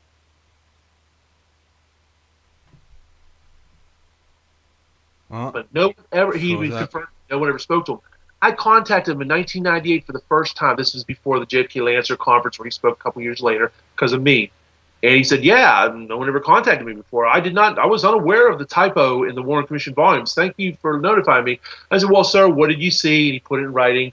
The occipital parietal of Kennedy's head was blown out. He's confirmed what everyone else said. He didn't, to his credit, and a lot of other doctors and nurses' credit, they didn't want to speculate on a conspiracy. They didn't want to speculate beyond Oswald, but they just said, I saw what I saw. I can't say who shot him. I could just tell you the back of the president's head was gone. This certainly looked like a wound of entrance to me, and they just didn't like the fact that the Secret Service stole the body away. No one disputes that. It's against Texas law. Back then, the murder of a president was not a federal crime. It was a state crime. So it should not have ever been in the hands of the FBI, LBJ, J. Edgar Hoover, anybody. It should have been a local crime. If there would have been an autopsy on that body of Parkland Hospital, that would have been devastating to the official story. So they had to get that body out of there, steal that body, hijack it on Air Force One. They had to plant the magic bullet. Oh, conveniently, it matches Oswald's alleged gun. Of course. What do you think? I'm not the least bit disturbed by that. Sometimes some people out there say, hey, Vince, what do you think about the magic bullet matches Oswald's gun? What do you think? Is it going to match Harry Jones? Of course it's going to match Oswald because it was a setup, because you got the governor. And I showed that other video to people. They're devastated. Like, Vince, I got to admit, I don't have a good question for you on that. I always believe the magic bullet. Some of those people, when I send that video to them, they don't have anything to say in response. They have no rejoinder or any alternate theory. It's pretty devastating, again, when Dr. Shaw has to say that. So even though I've always been interested in the Secret Service, the medical evidence, and you look at these shows today like CSI and all these crime shows, everybody can see that's beginning and ending is when you have a pathologist, a forensic pathologist, look over a body and they tell you something. And again, if it was only a majority of these people, I'd say, okay, we're grasping for straws. The majority did say the president was shot from behind. But it's the opposite. That's the crazy thing. It's the opposite. The majority of them saying the other thing. So yeah. So do you think that when Kennedy was there, do you think that they cut or removed a portion of his head, like to make it look like more of a frontal shot? Because it seems like the video shows his head obviously going back and stuff, and you could see the back of his head going out, but on the autopsy you see like it looks like a larger wound. It looks like they manipulated the body or removed part of his head or something. Do you think they did that? Yeah, I definitely do. And you know what, I tell you, at first when David Lifton came out of his book, David Lifton, Best Evidence, he was a pioneer in this, and his theory, he's basically well known for this, that the body was altered, but people took it the wrong way, and maybe his great work, but basically he tried to make it like it was a perfect medical forgery, and it was this delicate surgery. We envision these phantom surgeons doing this work on Kennedy to alter the body, so he took it to too much of an extreme. And Harry Livingstone, to his credit, debunked some things of Lifton's. But the bottom line is, whether you take the extreme view of Lifton or you look at Livingstone and some of the things he uncovered, Lifton still comes out smelling like a rose. Because even though you got to credit Harry Livingstone some great work on the medical evidence, even though he took a little bit of liberties, there's no doubt that JFK's body was altered. Now, this brings us up to exactly what you were talking about, Mark. Doug Horn, and to a lesser extent, Alan Eaglesham, his last book, have really crystallized everything. They brought it further than Lifton and Livingstone about the whole idea of a body alteration. It was not a perfect medical forgery. It wasn't phantom doctors doing things in some sort of Twilight Zone episode. What it was it was imperfect, an imperfect medical forgery. What it was haphazard.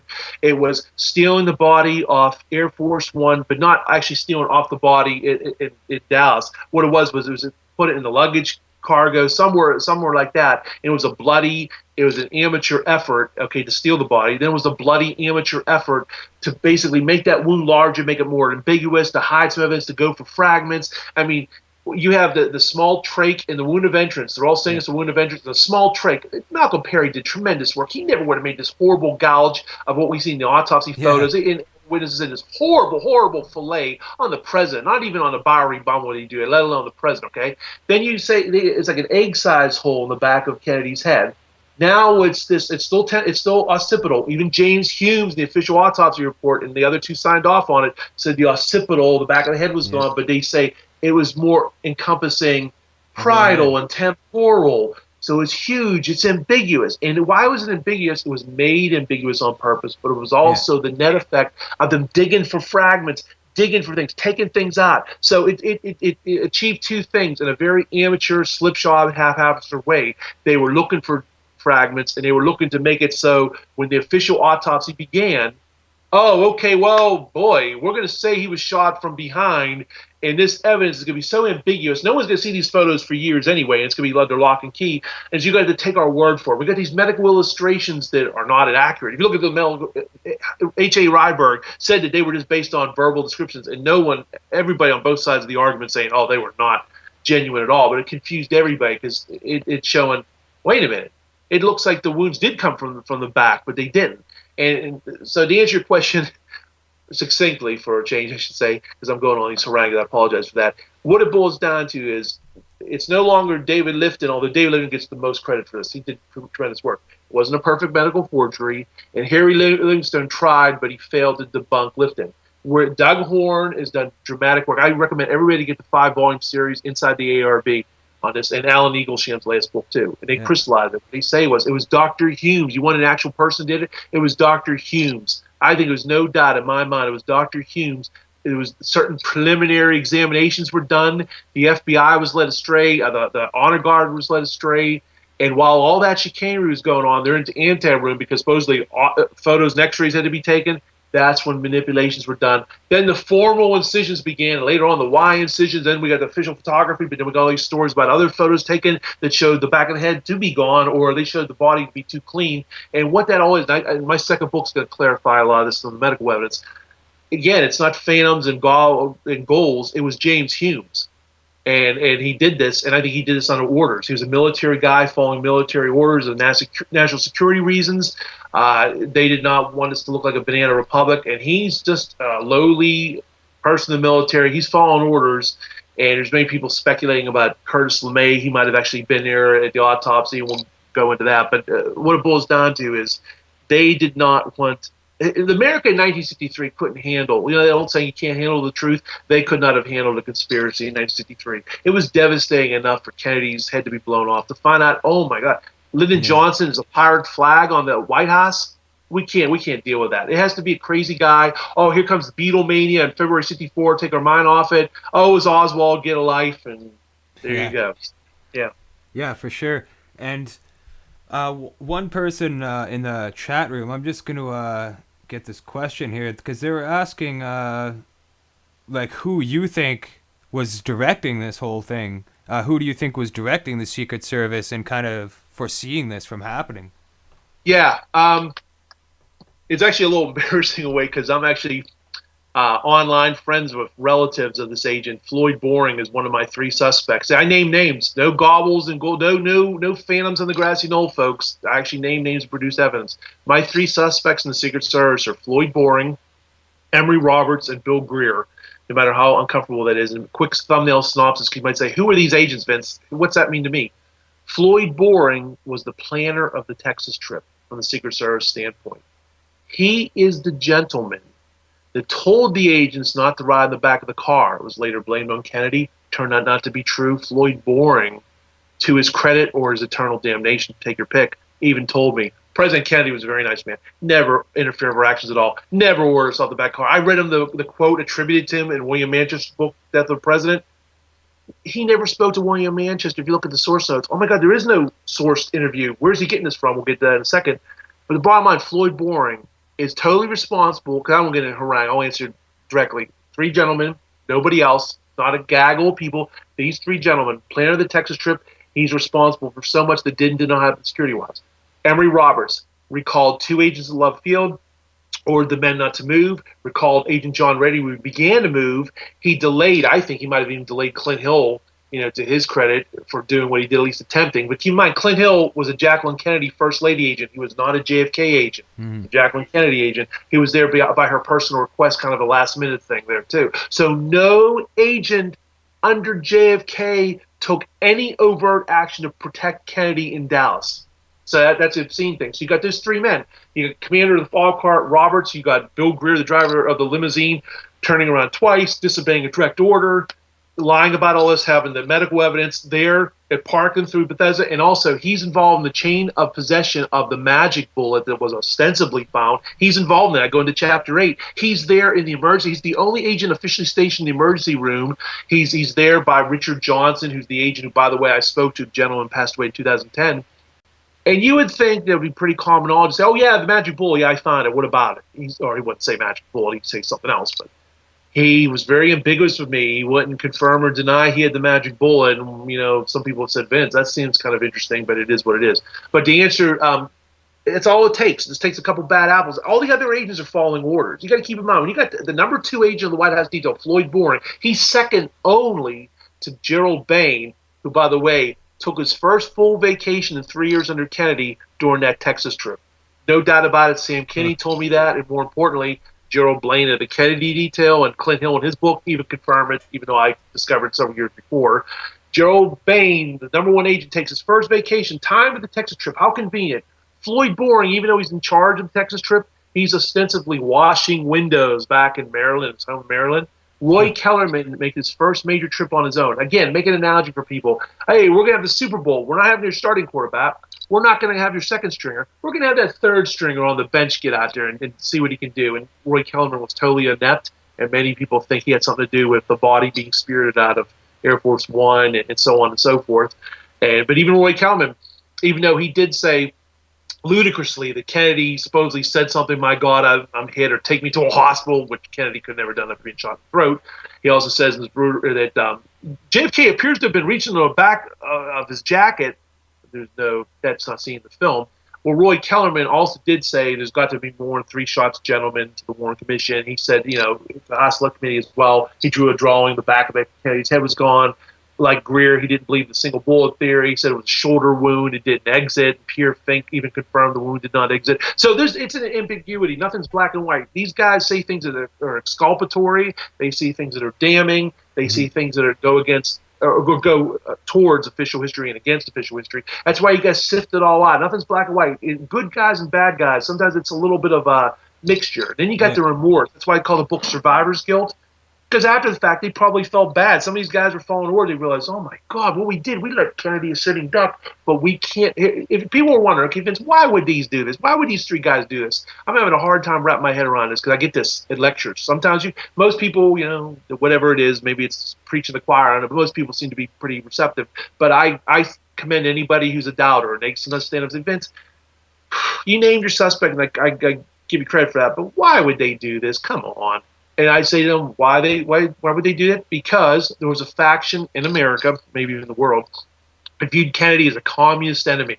He was trying to make accommodations with Cuba, with Russia. He was trying to end the Vietnam War. He was an enemy of the military-industrial complex. He was for black rights. Remember back in 1963, being friendly with African Americans. We didn't even call them African Americans. I cannot even say the obscene word most blacks were called back then. It's obscene, and on and on and on. Kennedy was trying to end all that. At the same time, the specific reason why some of these agents really held it against Kennedy was Kennedy did have a reckless personal side. It's been pretty well documented. I'm a big fan of Kennedy. We all have faults, foibles. No one's perfect.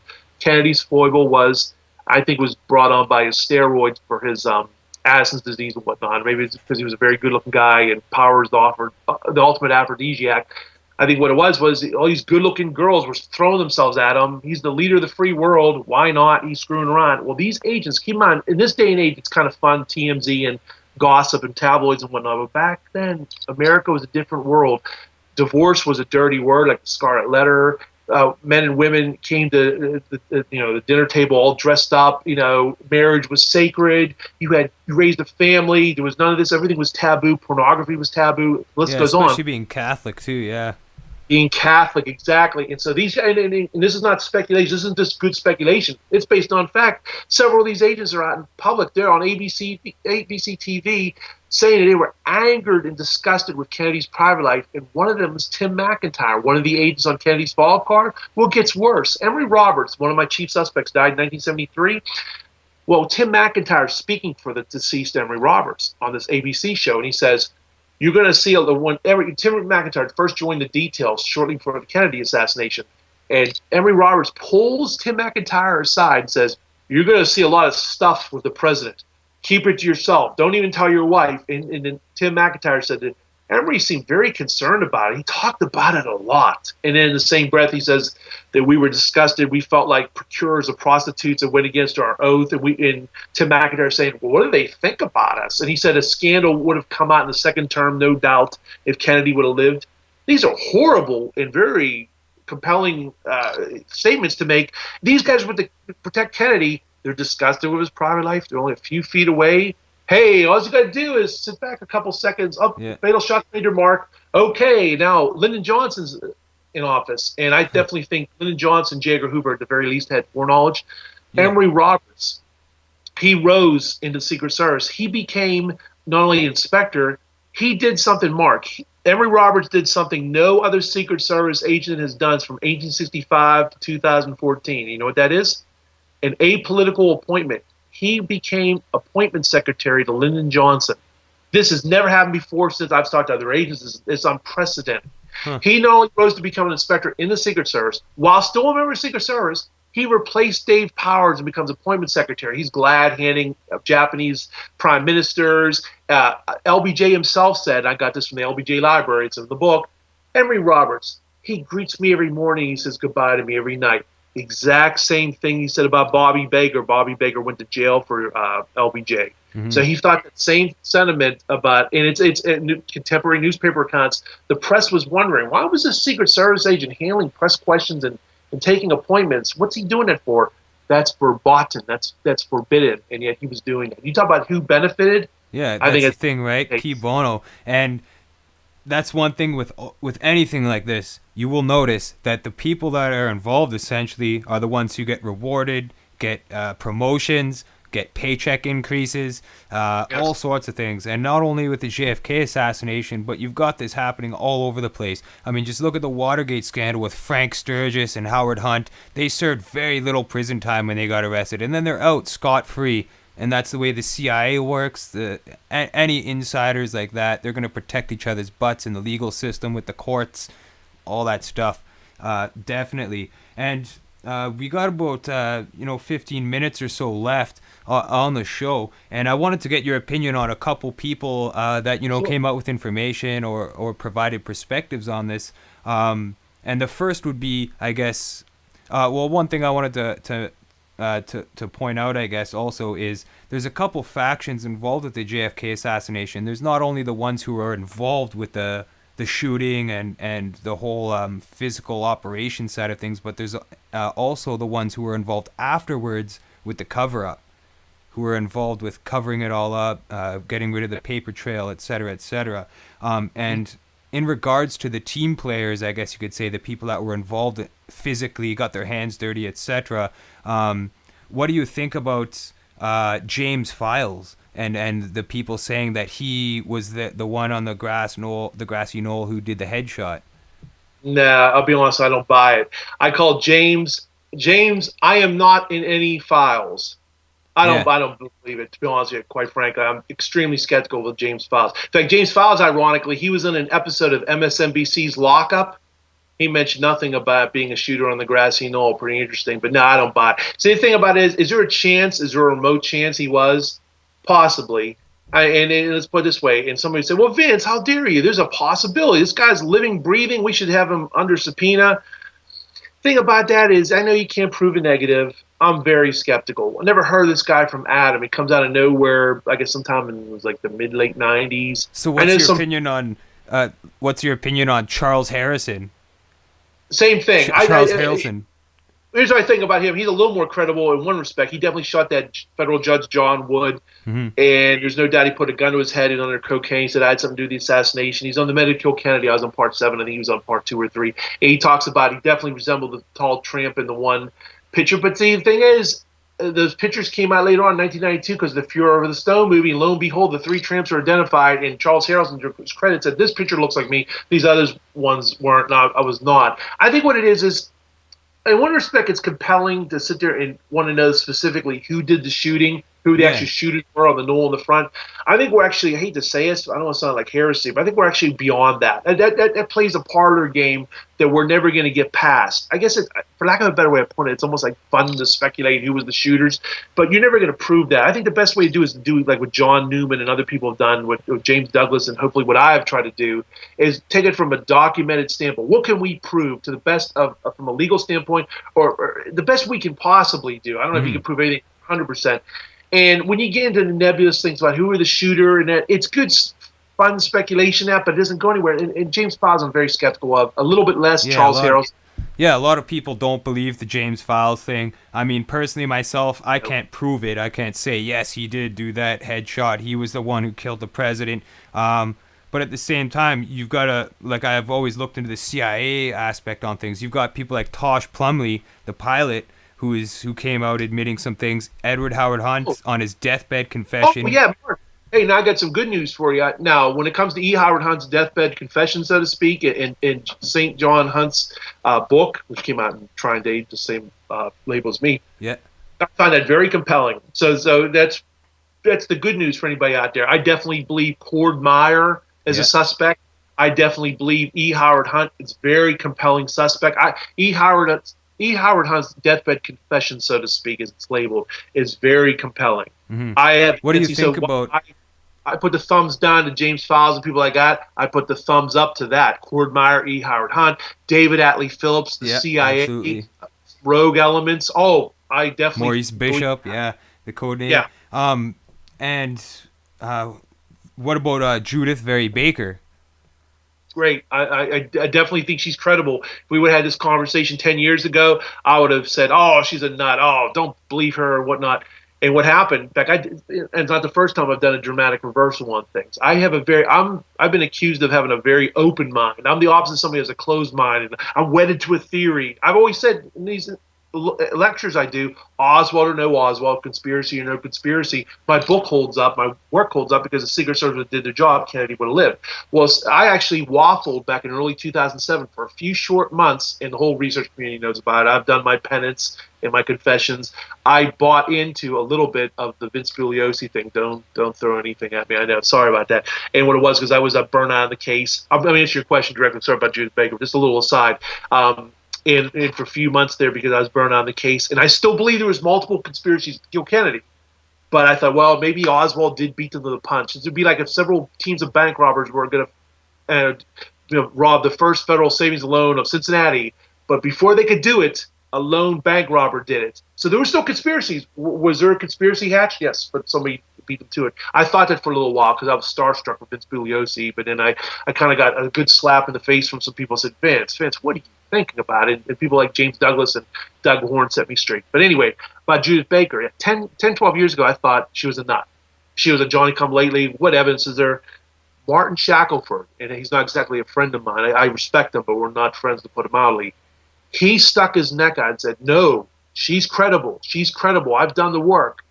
Do not believe she's a nut. She's very credible. And so I looked at it again and said, wow, Martin Shackelford sticking his neck out. Martin Shackelford's been on this for decades. Then there's got to be something to it. So it goes from there. Well, I actually took the time to read her book. Yeah, I actually read her book rather than making a statement of, oh, she's a nut. Oh, I don't believe her. Not only was I very impressed with her book and her integrity to the best that she can document anything. Mhm. There's a lot of smoke, there's a lot of fire.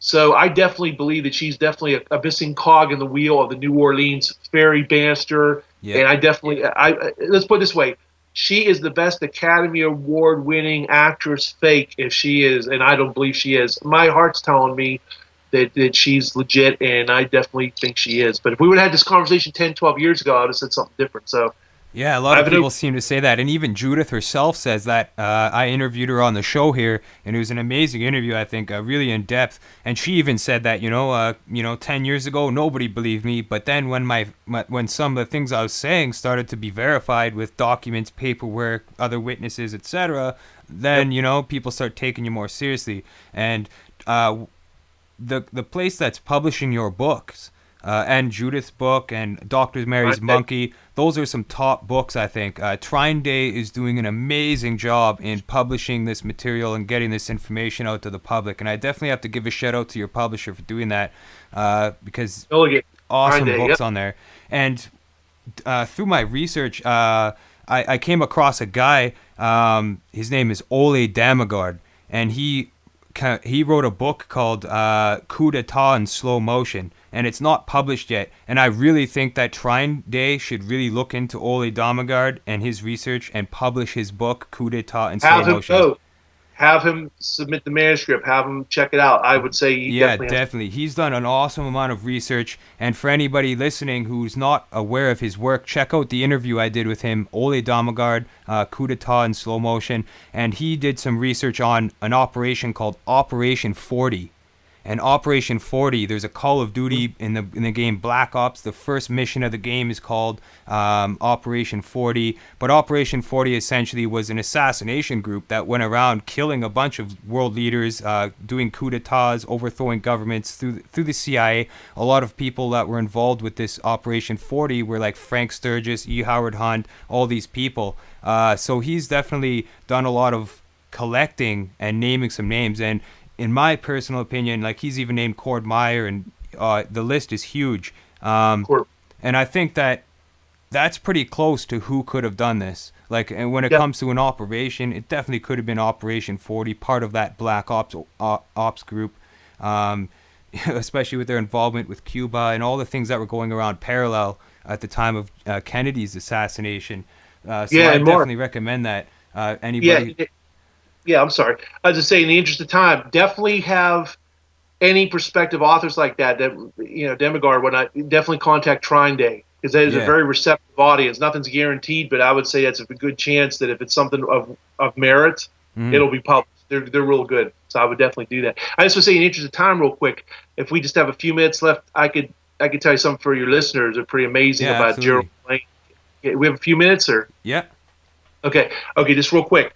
Some people might not know about this, but again, Gerald Blaine is a former JFK agent. He's the author of the New York Times bestseller, The Kennedy Detail, which also came out of an Emmy-nominated documentary on the Discovery Channel, and also is supposedly a Hollywood movie that's coming out later this year, but I'm skeptical about that. And we also know about, turned out later on, Gerald Blaine, I found out was a very good friend, best friends since 1958 or 59. Clint Hill came out with his book, Mrs. Kennedy and Me in 5 Days in November. Well, none of those gentlemen, neither one of those gentlemen, were ever going to write a book until me, in the summer of 2005, was bold enough to send a 22-page letter to Clint Hill, which was basically a Cliff Notes version of my research at that time. I basically said in this 22-page letter, in the interest of time, I said, well, sir, you tried. I give you, kudos for at least attempting. I was trying to be nice. I wasn't going to say anything nasty. But I said, you know what? You were hamstrung. If Emory Roberts and Floyd Boring didn't tell you guys not to ride in the back of a car, if you didn't have this, that, and the other happen, and he was livid. He was just outraged. I could say, as certain as I could ever be, these guys were not going to write a book ever. And they were in their late 70s at the time, long retired, had no desire. In fact, Clint Hill, he said, I never would contribute to any book, and they were disgusted with a profit motive. Well, what happened? It just was like, it was like the 9/11 of their thoughts and feelings, so to speak. It really created a major reaction when 22 pages later, because what happened was, evidently must have faxed it or shared it verbally with Gerald Blaine. I called Gerald Blaine a couple days later, who was formerly friendly with me the year before I spoke to him, and he starts quoting from my private letter to Clint Hill, saying, "Don't be too hard on Emory Roberts," and stuff. I'm like, what is this about? And then lo and behold, I didn't know about Gerald Blaine. He wasn't writing a book when I spoke to him. He comes out with this book, The Kennedy Detail, and what that means is they're now blaming Kennedy again after they were telling me in private interviews, and I got on tape and in writing, oh, Kennedy had nothing to do with it. We never wore us out the car. And they realized what my letter, my blogs were saying something else. It looks bad. They didn't know I had a book coming out either. And I definitely think that Clint Hill's book and Gerald Blaine's book were out there, and they put them out as damage control. It's basically, we don't want our grandkids, whatnot, we're going to be passing away, not to be morbid, but they're gray and not going to be around forever. And they did not, history's verdict to be that you should blame them. They realized that we better make it blame the victim again. The original cover story back in 1964 of the Warren Commission, we better make that stick, because we don't want this young whippersnapper saying something else, which my 22-page letter did. And they saw my blog that got shot across the bow with a threat. You had these guys going on C-SPAN. Clint Hill and Gerald Blaine went on C-SPAN. It's on my YouTube channel. Yeah, the videos. They're debating the merits of my research, showing a YouTube video of Brian Lamb's talking about me. I was like, what is this about? And then some other private interviews and whatnot, or published interviews, I should say. And even in Gerald Blaine's book, without naming me, he sarcastically calls me a Secret Service expert. He's definitely referring to me. He's definitely being very defensive and point blank. Chapter 1 of my book, you can go no further than that. It's undeniable that he made up the November 25th meeting where they were allegedly talking about Kennedy's orders to have the men out the car. That's bunk.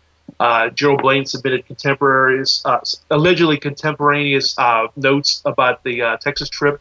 They were written decades later. The list goes on. But it goes to show you, even though it's 50 years later, here we were between 2005 to 2010, and all this was going on, and these major books came out by Hill and Blaine. These guys never shocked the publishing world, shocked America. No one ever thought Clinton would write a book on Gerald Blaine. Who's Gerald Blaine? And they're coming out of the woodwork because a little old me, my 22-page letter, created this firestorm of controversy. Yeah.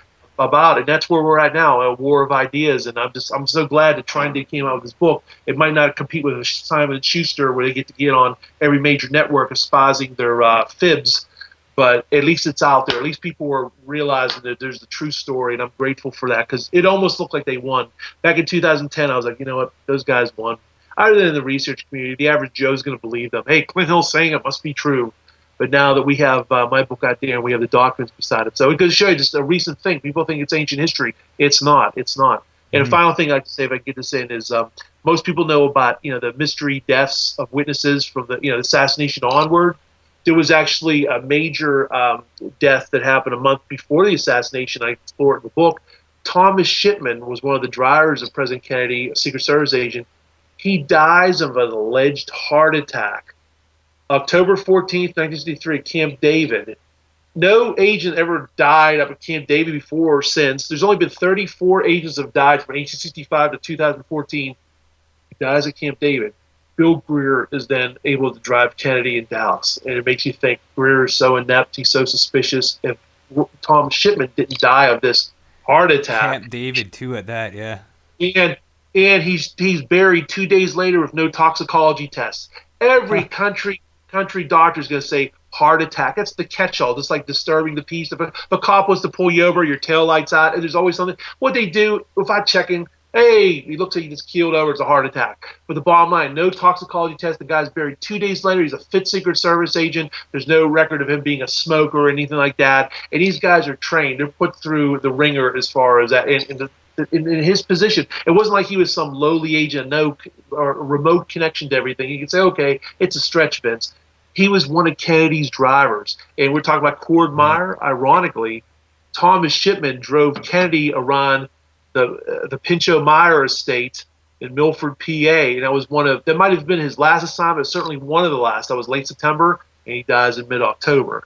So a guy that definitely is a suspicious death before the assassination, not after. So one of my discoveries in the book. So yeah, that's some. If you have anything else, let me know, or it's up to you. Yeah, that's some amazing information, Vince. Definitely, this has been a definitely Definitely an awesome interview, very in depth. I do thank you for sharing your expertise with us in regards to this. I mean, we definitely need people like you telling people the truth about what's going on with credible, valid information. Definitely check out your book. I definitely recommend the viewers and listeners out there to check out the book Survivor's Guilt. And just before we leave, we only have a couple minutes. I was just wondering if you could give people the links to your website, to a place where people can obtain a copy of your book as well. Oh, sure. Okay, again, it's Survivor's Guilt, The Secret Service, and the Failure to Protect President Kennedy. You go on Amazon, Barnes & Noble. It's available in paperback, Kindle, and Nook. You just go in the search engine, go on Amazon. You might even get lucky and see it in an actual physical store like Barnes & Noble. I've seen it around here lately. And if you just want to get in Kindle, that's fine. It's available in those formats too, so it's online. You go to Vince Palamara. You can just put my name, Vince Palamara. It's always Palamara. Vince Palamara. Google it. My blogs come on. I got multiple blogs. I got a YouTube channel. So again, you don't have to take my word for it. You could see the reproduced letters of these men. You can see the videos where they're speaking and they're talking, whatnot, and actually visualizing some of the things they're saying and whatnot. And my book, it reproduces a very lengthy photo section of reproduced newspaper articles, letters, motorcade trips, pictures of trips, and so on.